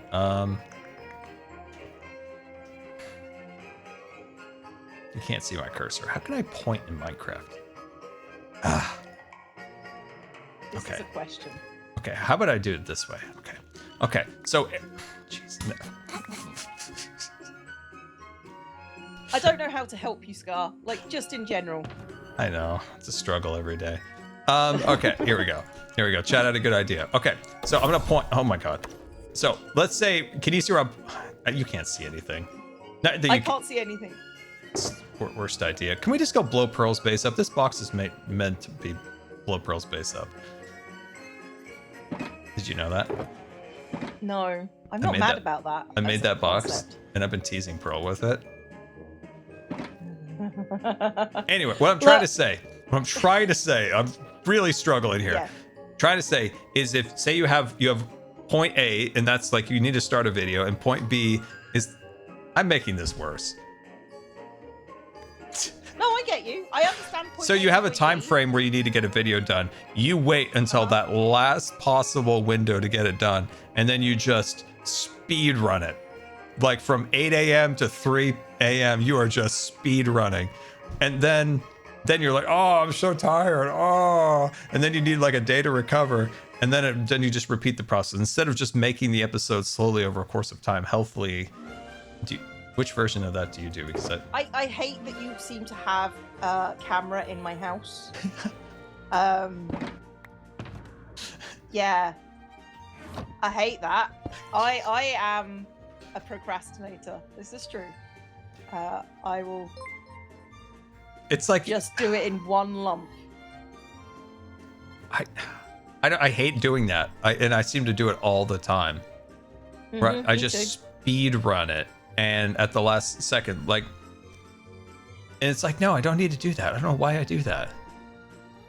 Like, even if I'm doing it a day early, I will just go, I could sit down and do the video now, or YouTube, and it's terrible. It's terrible. It's terrible. Dr. Kilobyte says that this is actually true for me too. Do you find your best work at night? Oh, 100%, yeah. Yeah, me too. Yeah, I'm a night owl. I like from 8 p.m. until 3 a.m. I can just chunk through it, which is really awful because sometimes I wake up really early to do a video and then I go, ooh, that's the worst. Ooh, YouTube. Getting up early to do a video is not fun. No, but my brain doesn't process because you need time to like well. Yeah. warm up. Like there are people who are like false who goes, no, I wake up at 6 a.m. every day, and I'm just like, I hate that. I hate that for you. You deserve to sleep, and I get plenty of sleep, and it's just sort of like, and then I come on the server and I do my thing, and then I do my video, and then I'm just out here at 8 p.m. going, oh god, I need to record. I need to record something.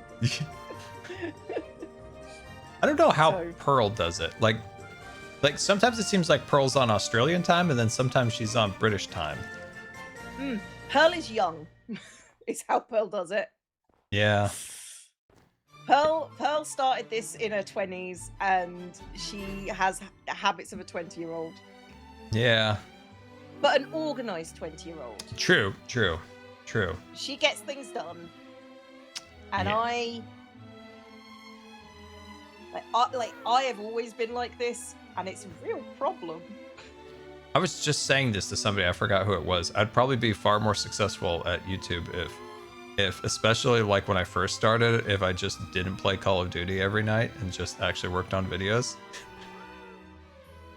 I think the problem is that my brain just thinks, oh, I've got time. Oh yeah, time. Do you ever And have it ideas turns that out you I don't. space out too much and then they become worthless? And then you're like, dang, I shouldn't have done that. Well, I do, like, I record so many things, and then it's been 3 weeks, and then I'm just like, well, I've moved on to other stuff now. If I put that in a video, people are going to go, I saw this in such and such a video 3 weeks ago, and I'm just going to go, yeah. I call that the seen it file. I've seen this. Yeah. That is And they that. say it so often. That is a so rough sad. thing to always get hit with. Is the I saw this in the other video, and you're like, I know. I know. I know. But like my brain, like I've had so many like I say, I've been ill, but whilst I've been ill, I've been having like so many commitments, like outside of Hermitcraft, Mhm. and it's just sort of like I've been dealing with like I had a little surgery, Mhm. just a tiny one. It's a baby one, so it's not a big deal, but it's still like they gave me some pretty hefty antibiotics, and those killed me Ooh. for like a week. Oh, and yes, it was antibiotics are murder. And it was just it was bad. And then I had I have to have a root canal. So I've got Probably tooth antibiotics again, issues. maybe. Huh? Antibiotics again Probably for that. another box. Yeah, probably. Oh, God. They did mention it might be a possibility. Wow, I almost poked my eye. But it should be fine. But it's like depends on how bad it is Mhm. in there when they open it up. Oh. So it's been like this last month. It's just like I've had things happen, and I've had commitments to do, and I've got like other people saying come and record with us, and I'm going yes, and I should be recovering, and I haven't been. I'm real bad at it, and I understand what you're like now, so I understand you a lot better now, Scar, is what I'm saying. I'm glad somebody does. Oh my God. It's wrong, and you should take care of yourself, but I get you. Oh I my get you, my God. friend. Yeah, you'll understand. You'll understand the absolute like pain I was in before the charity event. I was like on. I had been on antibiotics. They did a 16-day course, and then they did another 16 when it came back immediate. Like it just like clockwork. Just like the entire infection blew up again, and Yeah. like I was an absolute disaster at the charity event. My heart rate on that antibiotic, because it messed with my heart, never went below 110 for like 6 straight days, and like 2 of those That's days were the charity event. Crazy. Yeah, I lost a significant amount of weight in that week, I believe you. and also my pump didn't work during the charity event. So the first day, the 1st charity event day, I had no fluid and no calories that entire day. Then the next day, I did what I shouldn't have done, was eat a piece of pizza that gave You me ate food the poisoning. pizza. Yeah, I remember you eating the pizza and going, I can't come in, and we were going, oh no, and then you went, I'm coming in, and we went, oh no. Hey, thank God that was a successful event, because I was dying. Yeah, genuinely, Scar, like we worry about. We were just all there going, is Scar gonna be okay? Like, who's taking over? And Green's like, oh well, I'm obviously taking over if that's the case. And we were just like, you're doing so much already. And it's like we would have pulled. Like, if you had been sick, we would have pulled it together. We're not silly, and we would have done. You got to donate because Scar's ill. You know, we would have used you as a fundraising crutch, absolutely. But Yeah, but no, I get it. Like when like you were saying, those antibiotics really mess with you. Like people often think like, oh, just on some antibiotics, and sometimes you can skate through on antibiotics fine. Not always.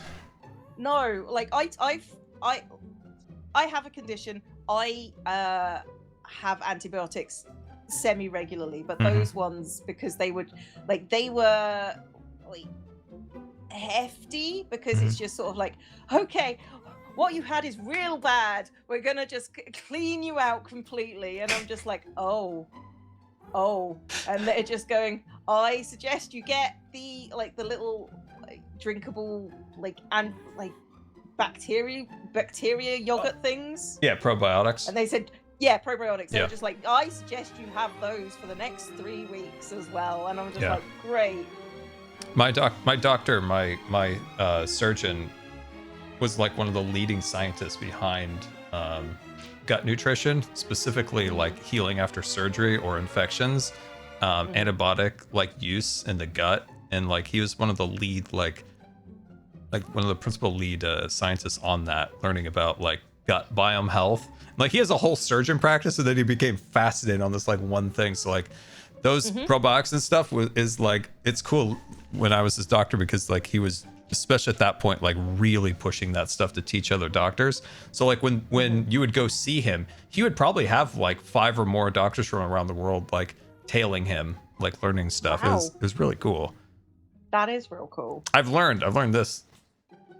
A good doctor to have is an army general surgeon, because they had to know literally everything, and they also are willing to do anything.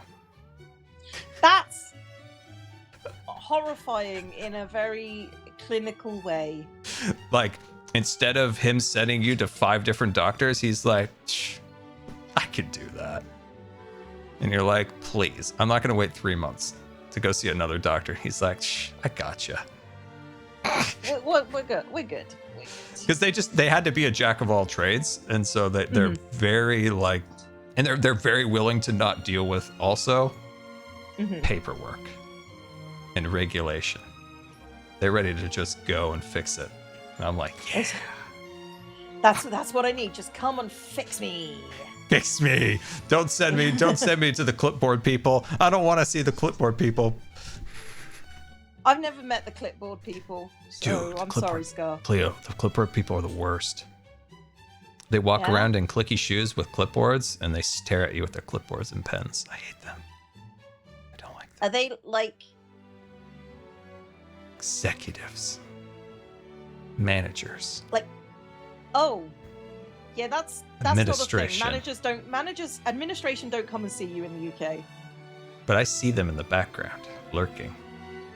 Yeah, but they don't come and see you in the UK. They don't look at people in the UK. Dude, there was an administrator that took over this one place where I went for infusions for like 4 years. And I always went through this back door to avoid having to go through the main part of the clinic, back through the waiting room and stuff. And then one day I was so tired, and just sometimes you just had it with stuff. And he's like, hey, he's holding his clipper. He literally was holding a clipper. And he's like, hey, we actually don't really want to have people go through this door anymore. And I looked at him, and I opened the door and went through it and closed the door. I was like, I can't deal with you looking for work today. You know? Like, that's it, isn't it? It's just sort of like there are better things to do, my guy. I was like, I know you're looking for work, but this Sorry. isn't it today. This isn't it. Sorry, I'm really tired. I apologize. Oh God! Sometimes when people do that, I think I'm getting cranky in my old age. I'm just like, yeah, I'm not interested today, and just keep doing it. No. You got to be careful about that at the airport. They get kind of serious there, so I try to limit it there. Yeah, but like, airport is like your danger zone anyway, as far as I'm concerned, because of like all the problems you tell me you have with the airports. And there's so many stories, Claire. I want to tell, but I can't. You've told me so many stories already, Scar. I know, but the good, the crazy one, the recent one, I can't say anything about it yet. Oh, that's a lawsuit.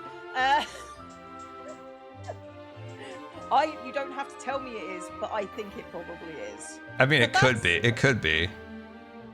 If they don't treat it definitely right. could be, and it's getting worse because they stopped communicating at all. So, anyway, well, that'll be a story next year. That'll be a story. All right, I'm gonna go. I've already dropped the F-bomb. Right. What, you did? This stream. Dude, dog comes by my stream and apparently drops them left, right, and center, and they go right over my head, apparently. Hey, Cleo, I was born in the fires of Modern Warfare 2, Call of Duty game. Cursing literally has zero effect on me. Like, if you said that like my pinky toe looked weird, I'd be like, why? Why you hurt me like this? And if you called me a bunch of like, profanity words, like I'd be like, did you say something? Hello? I was born in the fires, Cleo. I was born in the fires. That's pretty good at you know mom what's- jokes. I believe you, Scar. I believe you. But my attack vector, Cleo, was just like obnoxious kindness.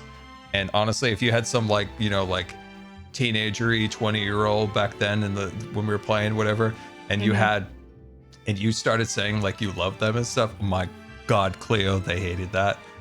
It was so funny.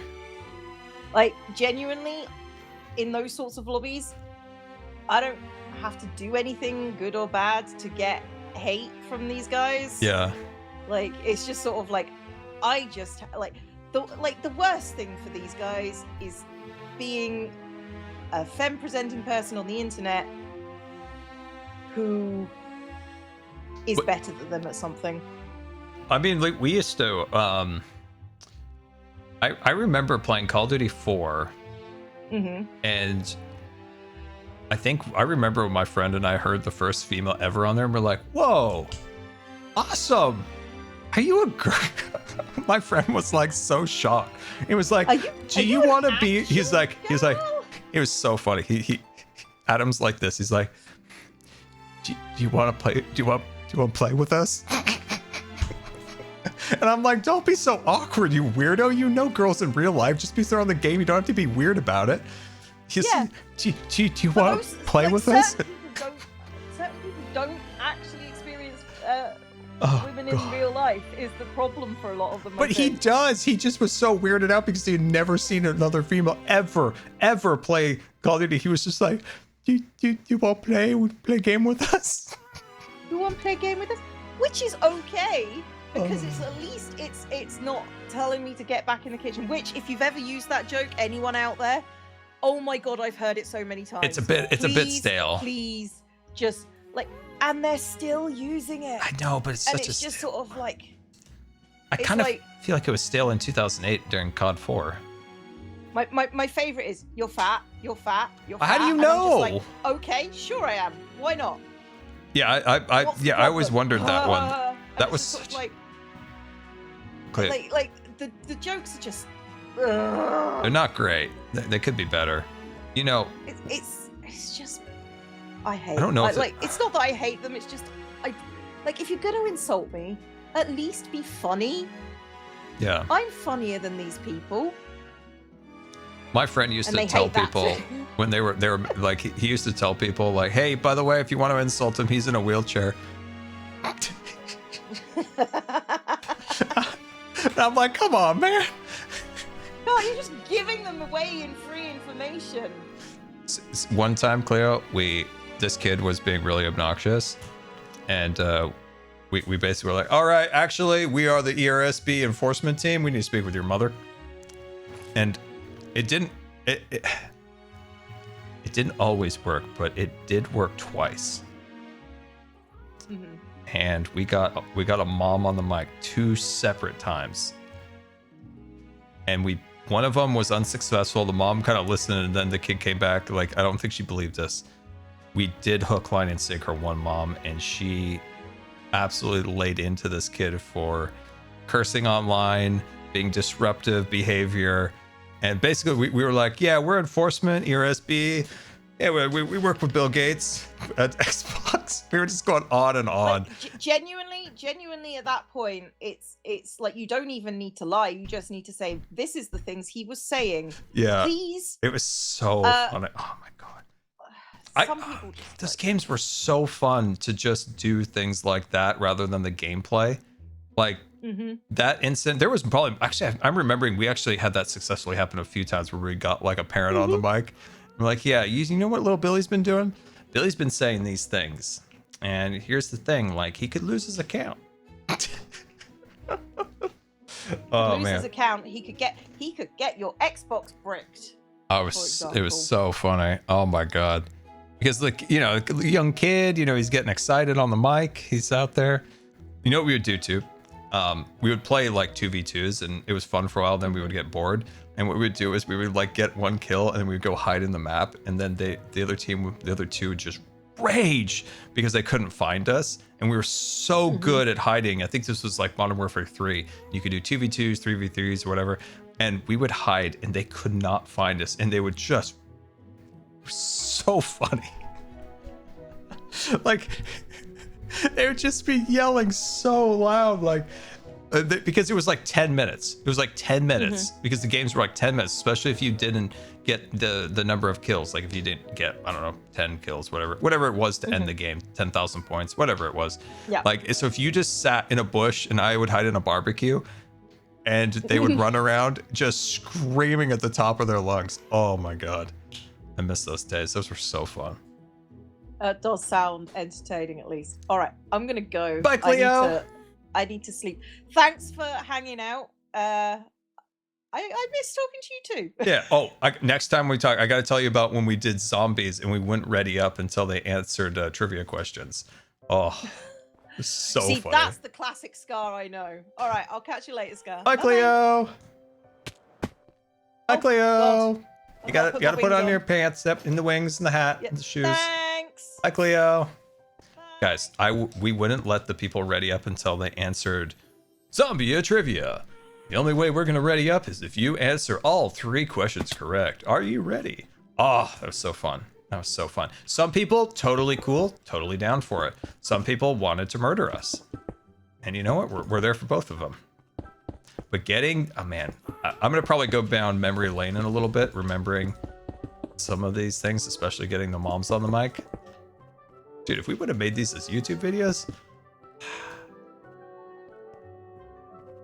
that would have been good. It would be good. Enjoy it.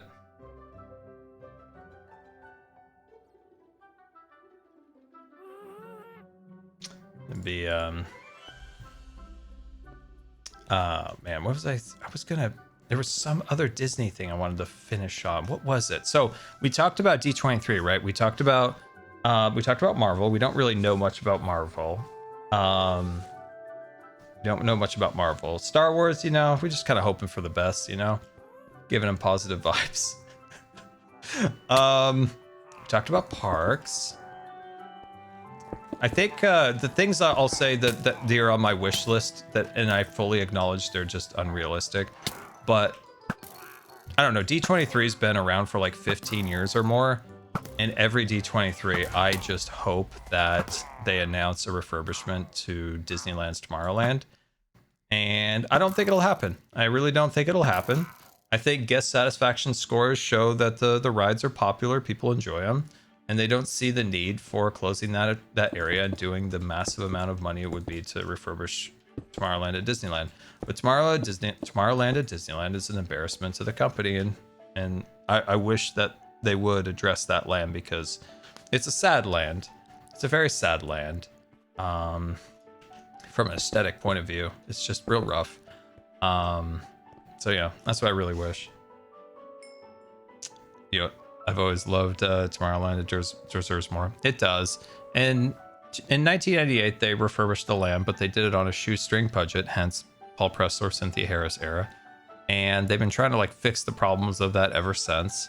But they just don't really want to like spend the money. They don't really want to spend the money. They just don't see it worth it. They rather put it into other areas, and you know, it's their dollary dues. They can do what they want with them, but I just think if you were an executive and you walk through Disneyland's Tomorrowland today and you see the Astro Orbiter like broken, just a derelict piece of metal up on the People Mover platform that's abandoned.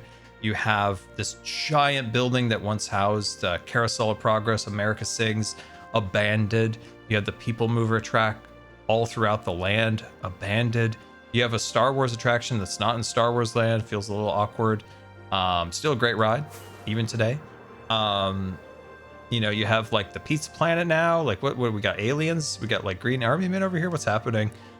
It's just a sad land of sadness, honestly. And if I was there, like as an executive, I'd be like, is this the best we could do artistically?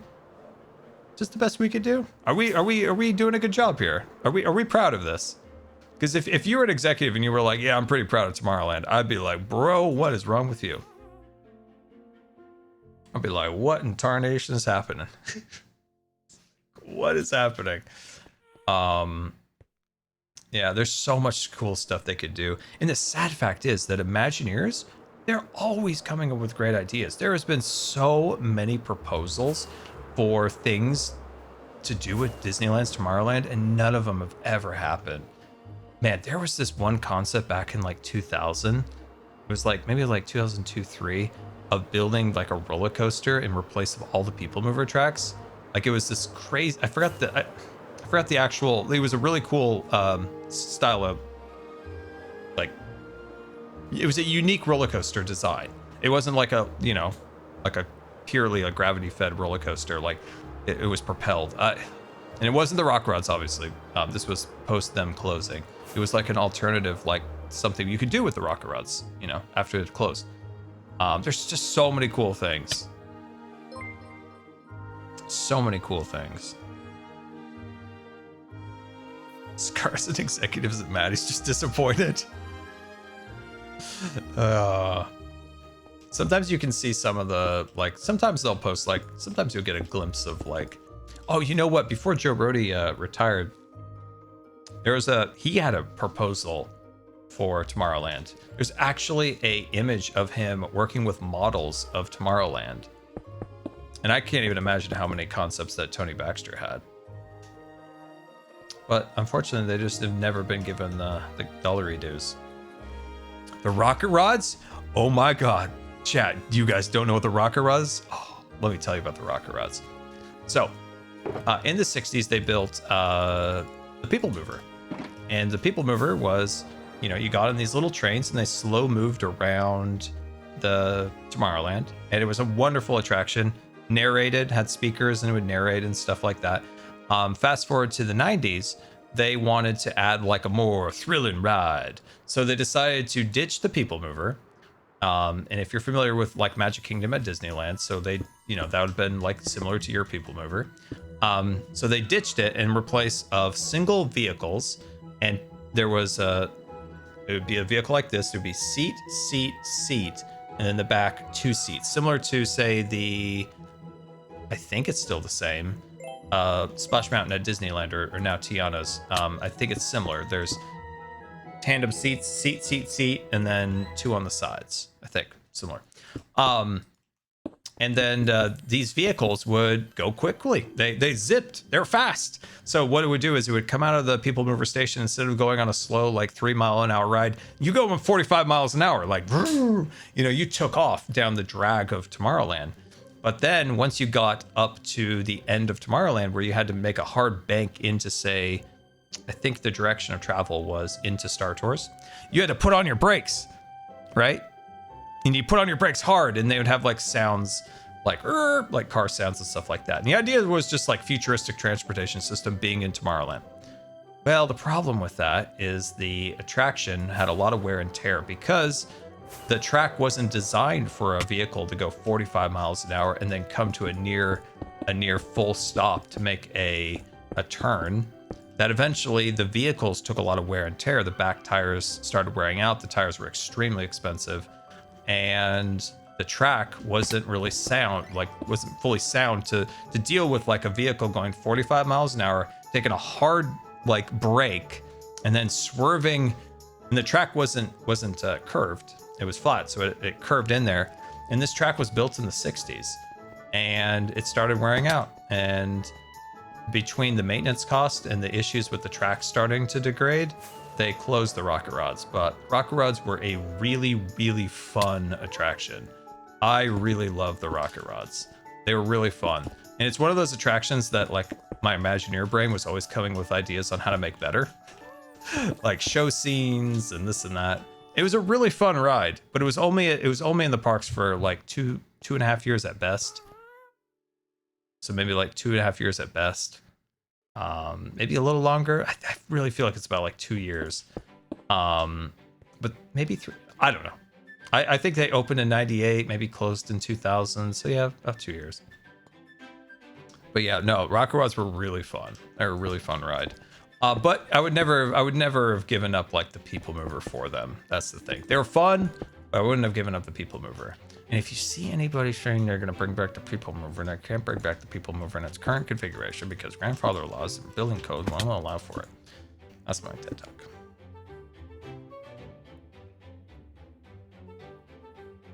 Am I getting Star Wars Zero Company when it comes out? Is that the top-down game? Like it's like a top-down Star Wars game? Probably not. If it's that, I don't. Those aren't. I don't know. I don't enjoy those games too much. I didn't find those games to be super fun.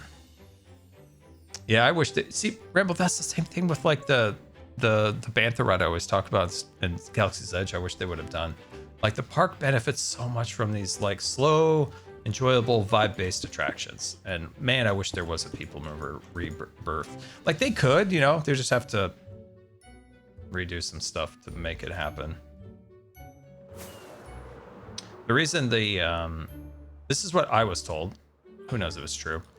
The reason that the submarines were able to return is that they were never modified. So, and I think this is true. This is go back to like 2008 because I asked, why can the submarines return and the People Mover can't because of like building regulations? And the answer was the submarines only, in their eyes, temporarily closed. And so they can continue to be grandfathered in with 1960s building codes. Actually, 1950s building codes. Whereas the People Mover, because the People Mover was entirely removed and replaced within a completely different attraction, that would not fall under grandfather laws. And so that would have to be built with whatever the current year's code is. That's what I was told, obviously. Take it with as many grains of salt as you wish. But that's why we'll never see a People Mover really returned in its original configuration and without extreme, modifications to the buildings and all that surrounding it. Then update the code. If you update the code, the issue is that the tunnels the People Mover travels through are so small that you could touch the walls. And that's a big no-no in theme park design, and is the ability to touch anything around the envelope of the ride vehicle. So touching, bad. Evacuations, is it too small to evacuate? How do you get like ADA people in and out of those things? These are all like new building codes. So you would have to most likely tear out the buildings, or basically tear out the buildings that are the former Starcade, Star Tours, portions of Space Mountain, the Carousel building. All of those things would have to be heavily modified. So that's why it sits there. That's why those derelict track have been there since 2000. They've been there for 20 plus years. Disney has infinite money. They do and they don't. It's one of those things where Disney does and it doesn't. Disney might have 90, 80, whatever billion to buy Fox, but now all their assets are tied up in that acquisition. That's a huge issue. Why Disney had so much trouble for a few years with like free cash flow was because they spent so much money acquiring Fox, and then the pandemic happened, and now they're in a pickle because now a lot of their revenue sources are dried up, right? Like theaters are closed, theme parks are closed, and now they have the debt of buying this network or whatever. So like they do and they don't. Like corporate finances are a mystery to me. That's why I don't involve myself in it.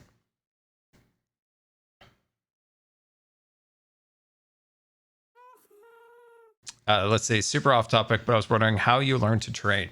Literally just trying. Just try. Just try. Like I literally in my survival world, when I was bored and sick, I would just terraform and see if shape make happy. If shape makes me happy, we succeeded. Hello Scar, there. have we how far have we gotten on the Mickey stuff? Mickey Mouse. What about the Mickey Mouse? What do you think about Mickey Mouse? What's his potential? What's his potential? Well, I was, I know some people don't really like Runaway Railroad. A few people I know, but I think it looks like quite a delightful attraction. Mickey's Runaway Railroad is the first attraction ever dedicated to Mickey Mouse. It's at Disney World and it's at Disneyland. So Disneyland's in Toontown, Disney World it's in the Chinese Theater in NGM or Hollywood Studios. It looks like a fun ride. I think it looks like a good ride. I always wanted to go on it. What about the media for Mickey Mouse? Like, have they had any new media with the mouse in it recently? Well, in the last couple of years, they did kind of rebrand in a weird way Mickey Mouse. They kind of like changed his voice a little bit and his look, and they made some new cartoons with him. I think they were relatively popular. Some people were like, it doesn't quite look like Mickey or this or that, but they're just trying different things. Okay. So they did make some recent in the recent years. They did release like a new kind of Mickey Mouse series, which I think did fairly well. The Mickey Mouse for the attraction Runaway Railroad is based on that look of Mickey and voice. Okay. I feel like Mickey is so iconic that they're almost underutilizing him, even when they're still like. It's the same with putting him Mary in stuff. Poppins.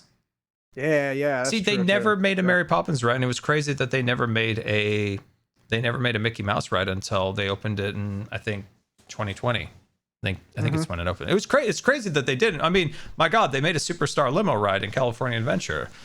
Yeah. Like they made some real odd attractions. To me personally, Mickey is like Disney.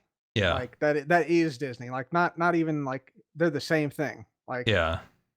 that's how closely tied they are. And I just don't know why they don't jump more into that and like lean into that more. I guess that whole universe. Yeah. They've had Maybe, different. maybe they do. I don't know. They've had I'm different not- phases, like where he's been more popular than other times. Often it does seem like Disney kind of just keeps him off to the side, like where they could make more shows or movies or theme park attractions, but they really don't. Like maybe they don't want to oversaturate it. I don't know. They don't. I don't know what the reason is. Okay. Yeah, I didn't know. But yeah, you are right. Like when you think about like how iconic that character is to the company, and like somebody mentioned in the chat, I think there is like a Playhouse Disney. I think it's like a like a for like the little size kids.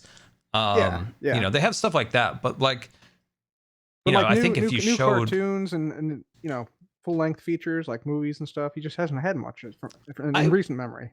I would say for people, if you have Disney Plus, watch some of the old Mickey Mouse cartoons from like the 20s. There's some bangers. So one particular one is my favorite. It's I can't remember the name, but somebody in the chat's gonna know what it is. Mickey, Goofy, and Donald are like Ghostbusters, and they go into a mansion and they're trying to capture ghosts with like a vacuum cleaner. It's very fun. It's like actually it's really good. It's really good. It's really imaginative.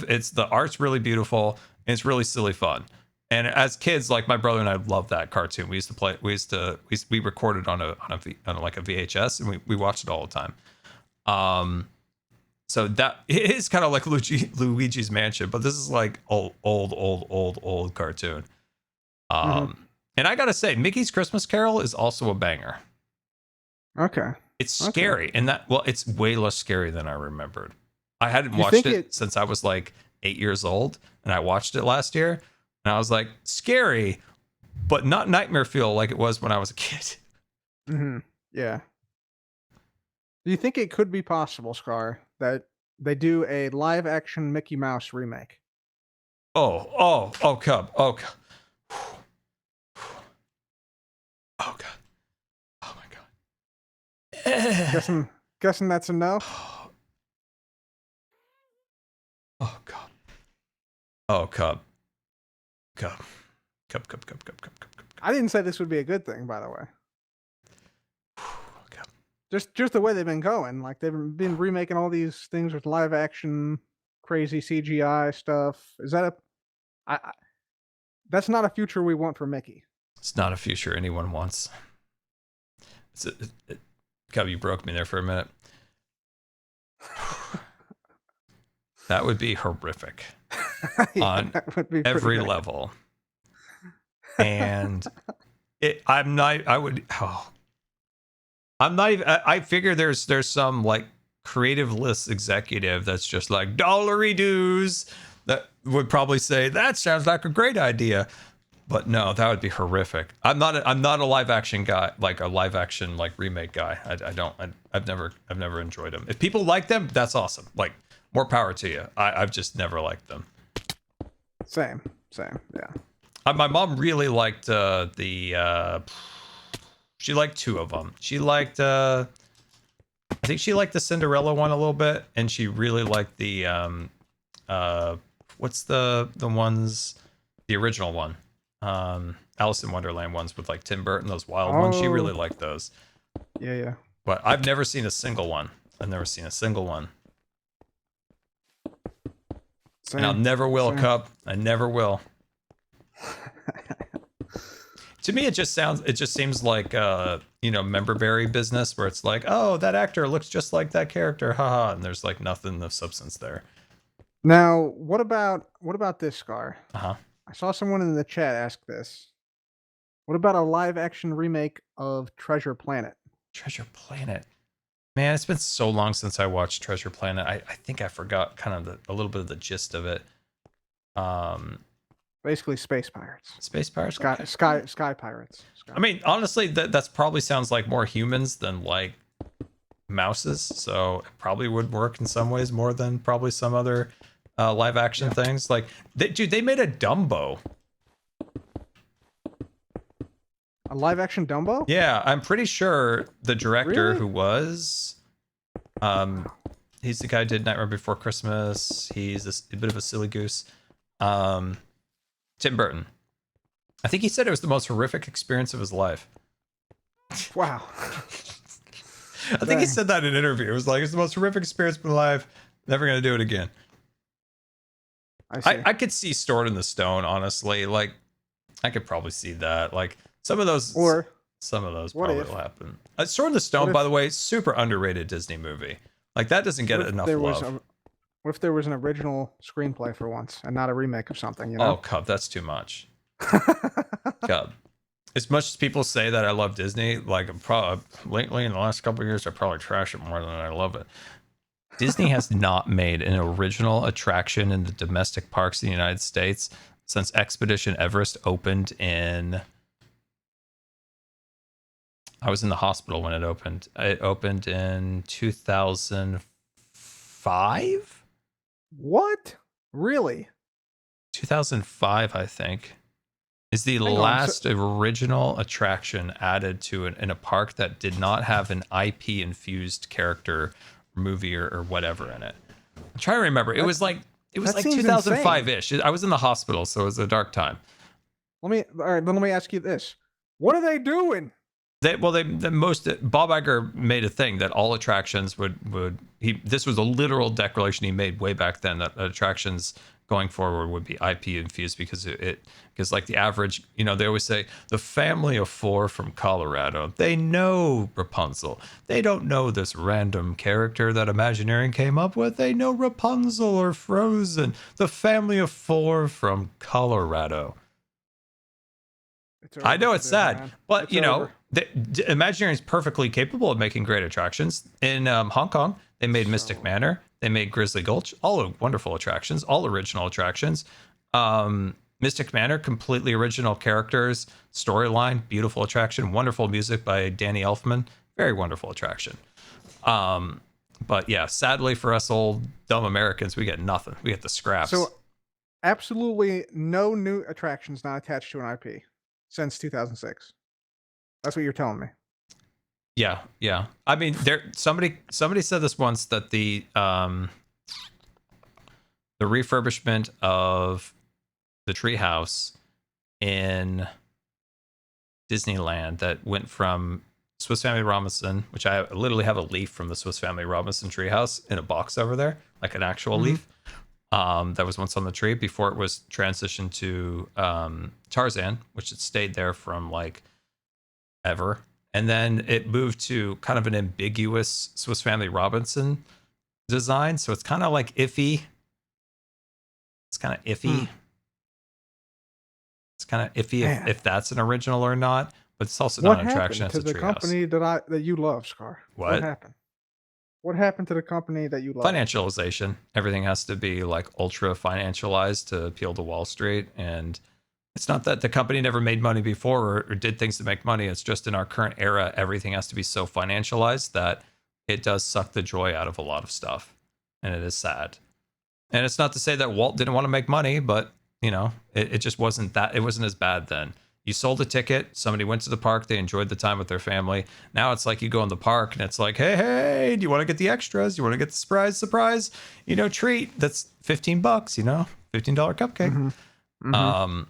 You know, like they released this art for their new hotel that, so this new hotel, it's called Reflections. Long story, I'll save you it. But the lobby has these like wood cages in it. They charge you an extra $12 to be seated in the wood cages, like not cages, but they're like these wood round things in this restaurant. They charge you an extra $12 because they're trying to give you the authentic feel of being in a cage. Imprisoning people for money. I lied about that, but you did think that was real based on how much they've nickel and dime people recently. You're almost like, That is okay, true. I'm kind of feeling like that's probably kind of plausible. I should just preface this by saying I know basically zero about Disney, and everything I know about Disney has come from Scar. But it sounded real to me. Yeah, it's rough out there. It's Dang, rough man. out there. That's But yeah, wild. no, it's the That's same thing with actually wild. everything. Like, you know, it's just financialized everything. So it kind of takes it eventually just kind of takes the joy of stuff away a little bit. That's kind of what happened to them. But I would say that Disney's in a better position than they have been in a long time. They have new management. I don't think anybody's any big. I think Paging Tomorrow, the new CEO, I don't think he's a big like boat rocker, but you know, he's kind of their safe choice and very similar to Iger. But I do think they're in a better position. I do think they're actually listening a little bit better, which is nice. You know what the real problem is? They abandoned the mouse. That's what happened, Scar. We all know it. That's abandoned true. Mickey. That's true. That's when everything started to go downhill. When Mickey started to be Ignored. hidden in the corner, ignored, almost as if he was forgotten and never existed at all. That's when the company turned. That's when it all went downhill. Bring back the mouse. You bring back the Disney. I like it. Okay, I like it. But for that's real, the I theory. do think they're in a better position than they real, have man. been for a few This years. is a real thing. Yeah. Bring back the mouse, man. Bring back the mouse. Yeah. See, They made a lot of People bad love decisions Mickey. for a bit there. people love Mickey, man. That's all I'm gonna say. Yeah. I mean, Disney Plus really kind of threw him for a loop. Yeah. I mean, they were like mass producing like content for it. Like, did you see Secret Invasion? I saw I the did first not. episode, but I couldn't continue. I had to dip from Disney Plus. It was not worth the money for after a certain point. Now, this is on Disney Plus, but I recommend it. It's on Disney Plus, but it's also on YouTube. It's called Disney Handcrafted. It's a really delightful documentary on the building of Disneyland. And What the Tango? Sorry, Tango. Died to kinetic energy while trying to escape a Ravager. think you need some help. That's how it feels. That's how it feels, Tango. He's got to suffer before we get in there and suffer, you know. But I do recommend the Disney Handcrafted show. It's produced by Lisa Iwerks, a descendant of UB Iwerks. Like, she's very, very good documentarian, and it's a really, really good show. Very good. I feel like you've sent this to me, and I feel like I've watched it at one point. You watched Disney Handcrafted, huh? Was it about like 45 minutes to an hour long? And it had like Imagineers and like how they crafted the characters by hand long ago, like that type of stuff. And they had like drawings of. This is more of the like literal nitty gritty construction of Disneyland.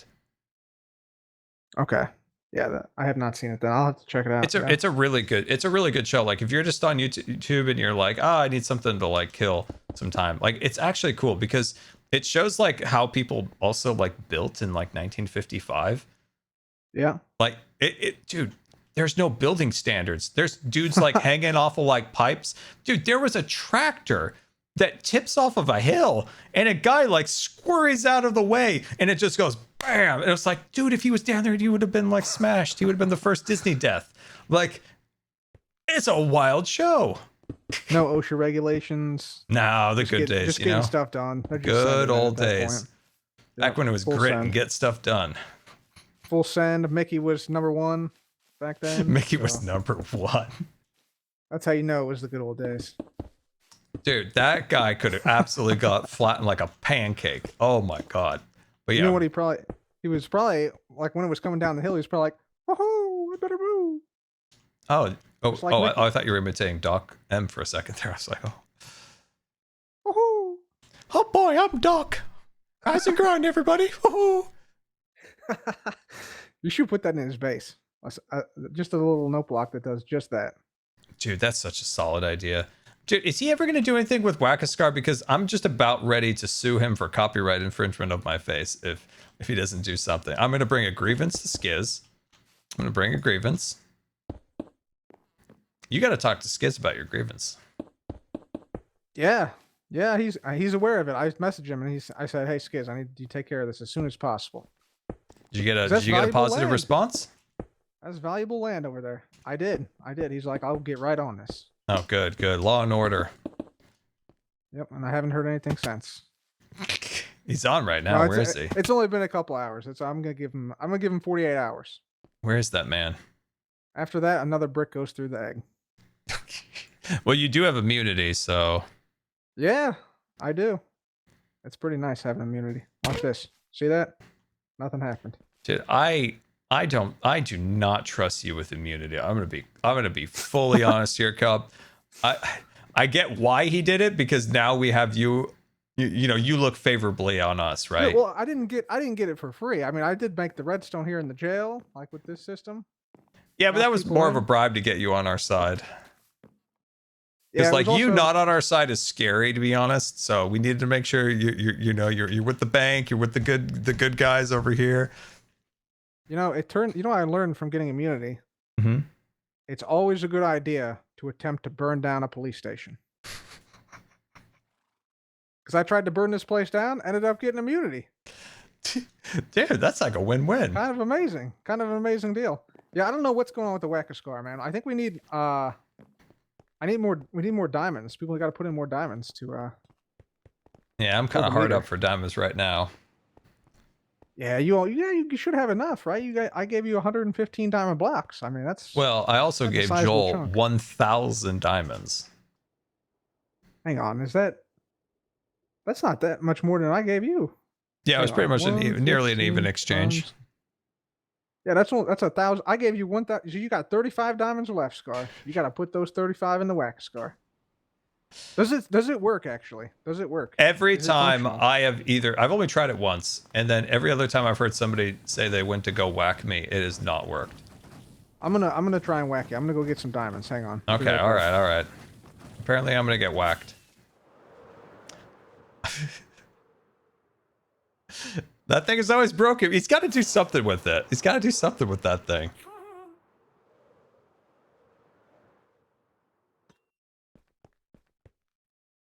I still think it's wild that B-Dubs is 5. B-Dubs is taller than a good majority of hermits. When I saw him, I'm like, giving this man a hard time for nothing. This man's beef castle.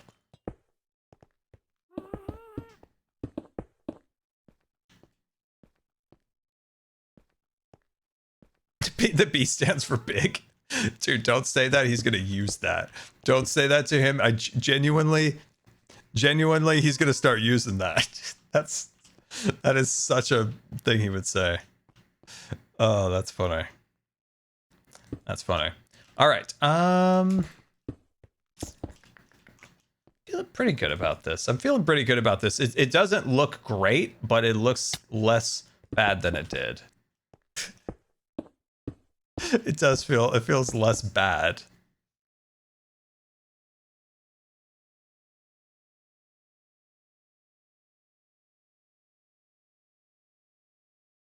Scar, where's your spawn in case you get whacked? I don't know. Oh, it's over on Pearl's fire station. What's the contract on Joel's loan, Scar? We could take a look. Take a little look. I got it all written up. Nice. Pop here in the bank. Pop inside. Yeah, there we go. There we go. Look at this. I keep all my important documents back here. Grab that. And let's take a look. Joel bank loan 1,000 diamonds, 25% AARP. Interest is 25 or 250 diamonds on the 1,000 total. Obviously, 1,250 diamonds, and he needs to pay that within 30 days. And then, of course, this was Cubs. Yeah, Anything? guys. No, I got nobody whacked me.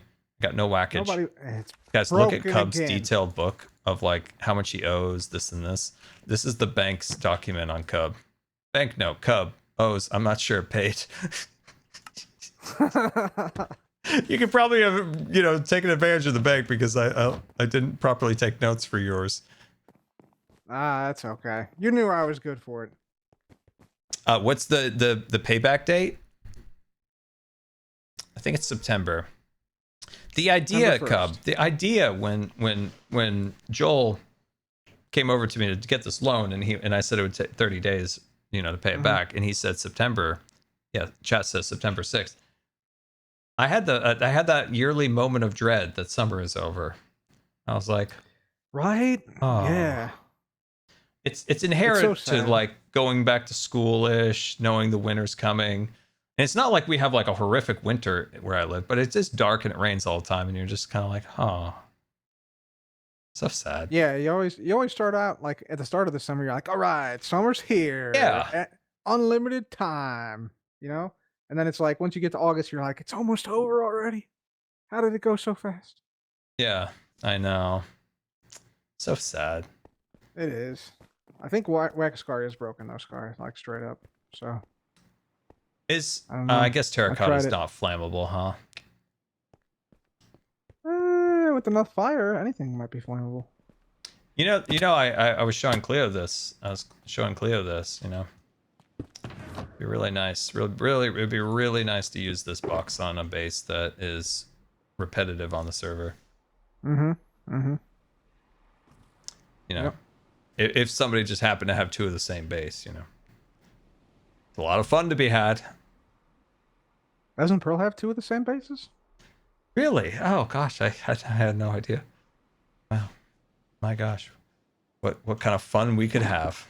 There just so happens to be a happy guest over there. I'm just saying.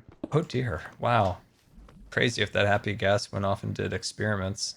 That would be pretty awesome, actually. Yeah, would never do that.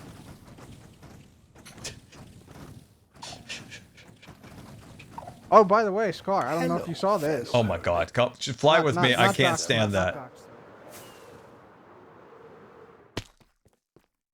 All right, where'd Cub go? Cub! Oh, where'd you go? Oh my God, did you fall in the swimming pool? I was in the yeah. There's like poisonous pufferfish in there too. I was gonna say, there's a new high score at Doc's game. I got a 17. Oh my God, was mine 16 or 15? Yours was 16, Scar. Oh my God. You got to get back in there. Wow.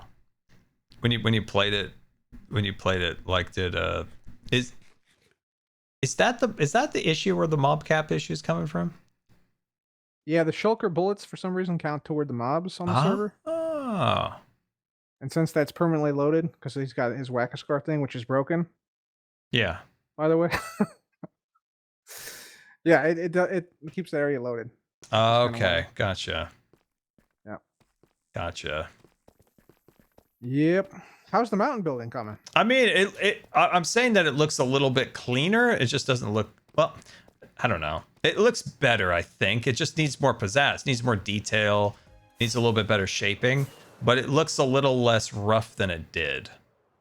Before it was kind of opened, it looked terrible. So at least this area is kind of sealed in. Now it just needs more, detail blocks and, a little bit better shaping here and there, but at least it's better than it did. I want to put more moss down here, clean that up a bit. So it's better than it looked. Sweet. Yeah. It's Don't looking look good. on the other side. There's a lot more work to go on the other side over here. Oh, okay. Yeah. I have to enclose. Like I got this part. This part didn't exist before. So I've gotten this brought down to here. And now I just got to figure out how to like cleanly bring the mountain over the top, because if I go straight down, it's not going to work. If I go like gradually out, it's going to look awkward. So yeah, it'll take a little bit to like get that area properly covered over so it looks decent. Gotcha. And I need snow. I lost my snow. You need snow? Yeah, I don't have any snow blocks anymore. I lost them. I got some snow. I need a lot of snow blocks. It came Maybe- from a prank. Oh. Yeah, I know, dude. I could use a ton of snow blocks. Maybe we could get a snowman going and get the balls and rolling. I got a bunch of snow from a snowman. If you need them. You need some? I can go get you some right now. We can go right over to the base, get some.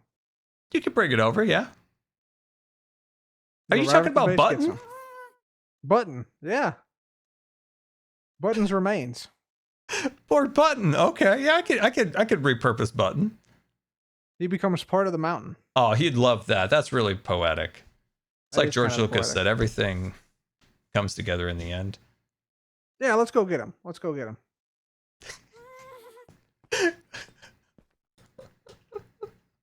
Poor Button. Oh god. Yeah, it is. It is what he would have wanted. Yeah. I never met Button, honestly.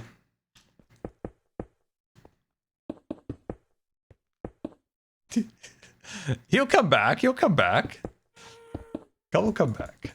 Just filling this in a little bit more before Cub comes back with Button's remains. Who was the original creator of Button? Was it Jev? Or was it Cub? Or was it XB? Okay, it's somebody in this vicinity right here. It was Jev? Okay. Jev. Okay, so it was Jev. I gotcha.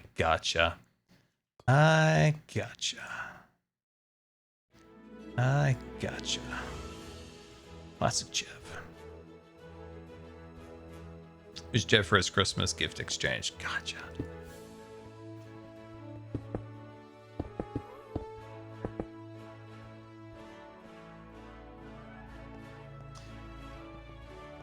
Oh, here he comes. What do you got for me? Big summer blowout. All right, here summer blowout. is Oh, that's the huge. remains Huge. of the button. Oh my god, that's huge. Thank you. Yeah. Dude, this is all he ever really wanted was just to be a part of the land, and he's gonna be a part of the mountain now. It's wonderful. Yeah, I don't have to worry about melting or anything. He's gonna be happy. I love it. Oh, that's good. Thank you, Cub. That's actually gonna be quite handy. Sure thing. Why did I? Sure thing. I know at the moment I thought this looked good, but why in the world did I put that many diamond blocks on the backside of the dome that you'll never see? It's a subtle flex. It You is, might but not see it, but you'll know it's there. You know it. You know it's there. dude, there's way more on the back than the front. I remember thinking like, well, maybe I'm gonna think that the light's coming from this direction or whatever, but there genuinely is way more on the back than there is in the front. Yeah, maybe you could add more to it over time. You know. It's true. It's true. It is nice giving out loans from the bank. I do enjoy it. Do you need any new loans, Cub?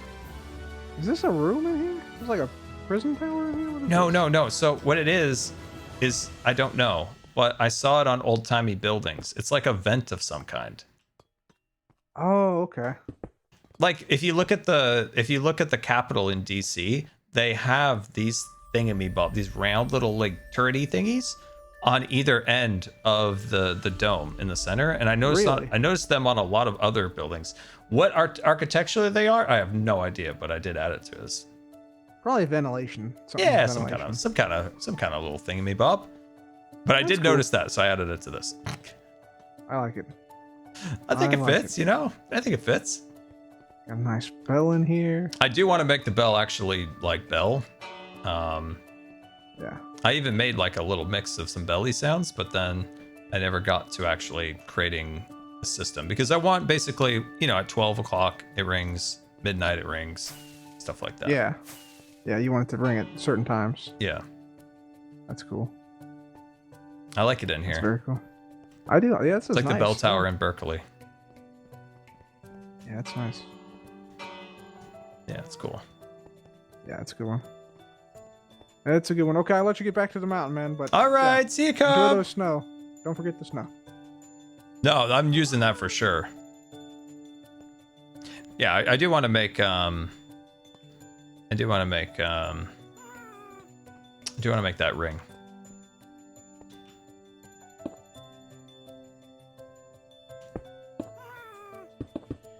All right, let me check my chat. How we all doing over there? Got to get the time grappler from Andor. Is that the guy? It hits the steel or the Bhaskar or whatever in that town. You got real angry with the beating of the metal. Is it that guy? Has any Redstoners responded? No. I should have asked that one. Dang. Dang. Dang.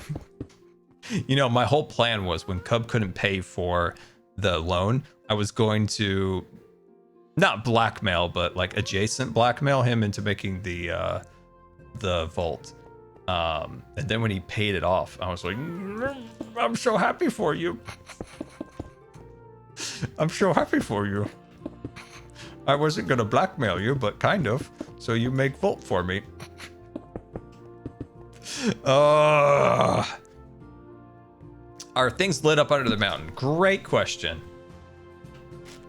I have night vision on, so it all lit up to me. Yeah, you know what? I gotta say, that's actually pretty light for me. I mean, we only have one single mob. That's like a triumph, honestly.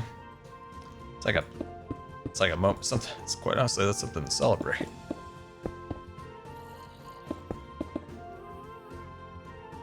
It is 100% mob proof. Like, this is something to celebrate. I feel like maybe a cake is in order.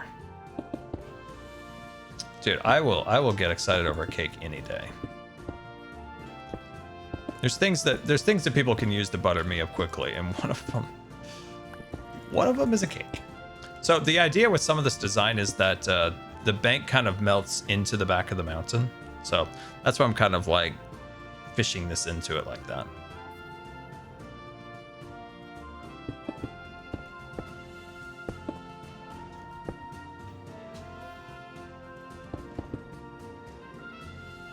What time is it for me? It's oh my gosh, it's 3. Guys, we've been chit-chatting for hours upon hours over here. It's 3:35. Oh my gosh.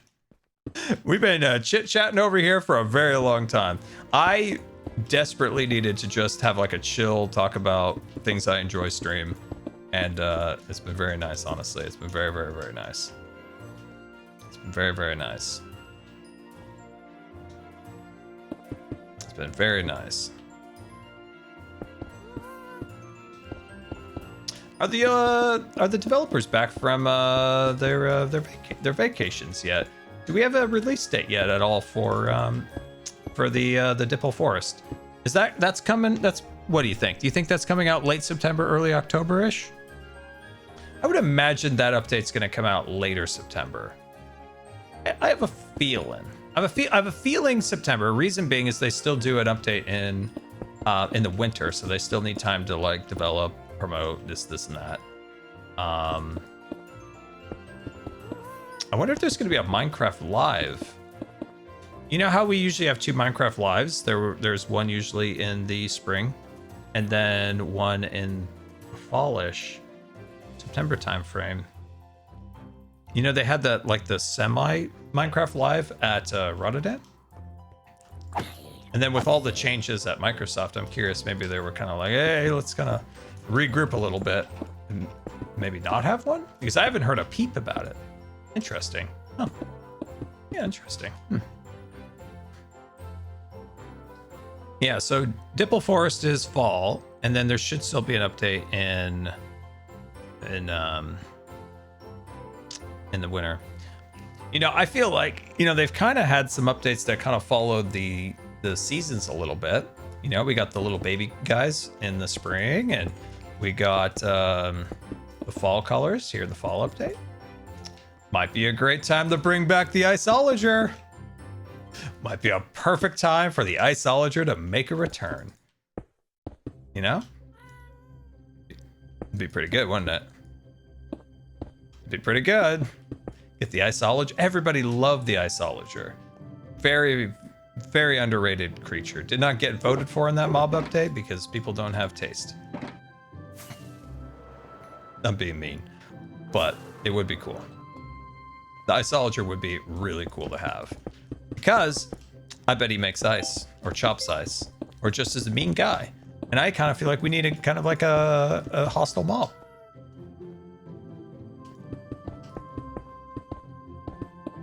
Could really use him. Iceologer and the penguin. Let's make Etho happy. Etho loves penguins. That's what I would want. Who knows what they'll add? My voice is like going after 4 hours here. We're losing my voice fast. We're losing my voice. We're losing them fast. They should introduce the illusioner into survival. Man, I'd be so down for like a really good spooky hostile mob. I think that'd be really nice. I think that'd be a great addition. Nice, good spooky mob. Good, nice spooky mob. I think that'd be nice. Very, very, very good. A mean mob. It's gotta be mean. It's gotta be a nasty fella. Gotta be a big, big nasty guy. That'd be sweet. Like that.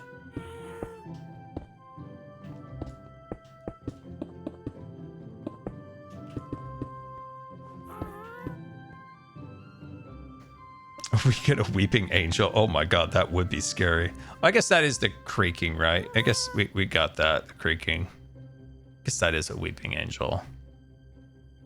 That is a spooky fella. That is a spooky fella, yeah.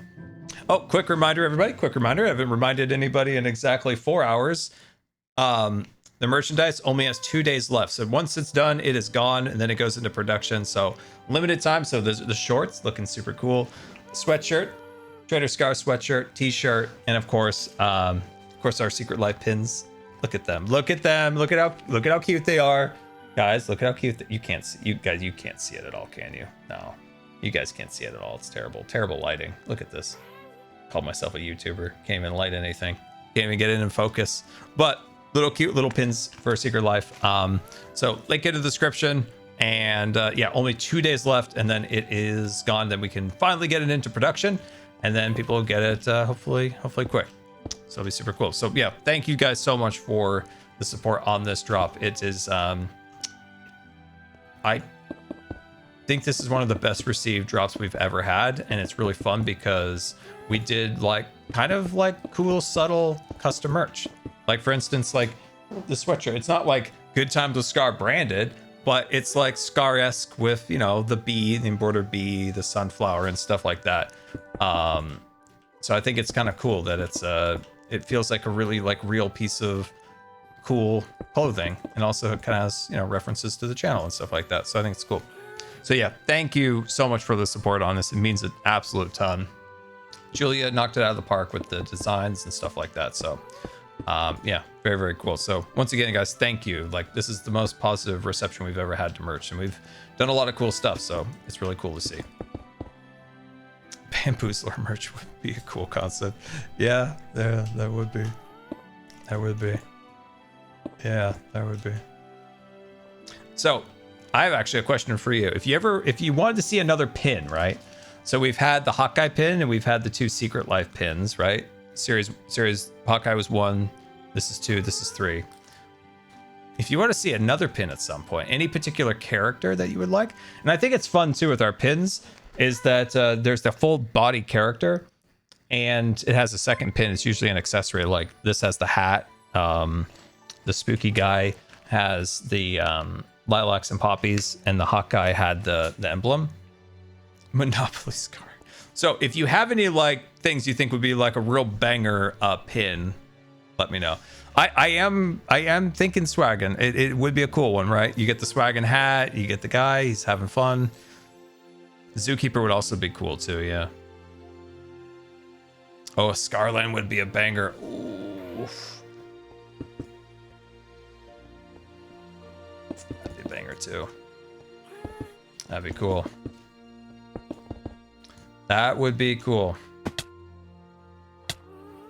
It's fun. One of the things I love about YouTube is just coming up with silly characters, so it is fun. Gives you a lot of ideas for stuff like that.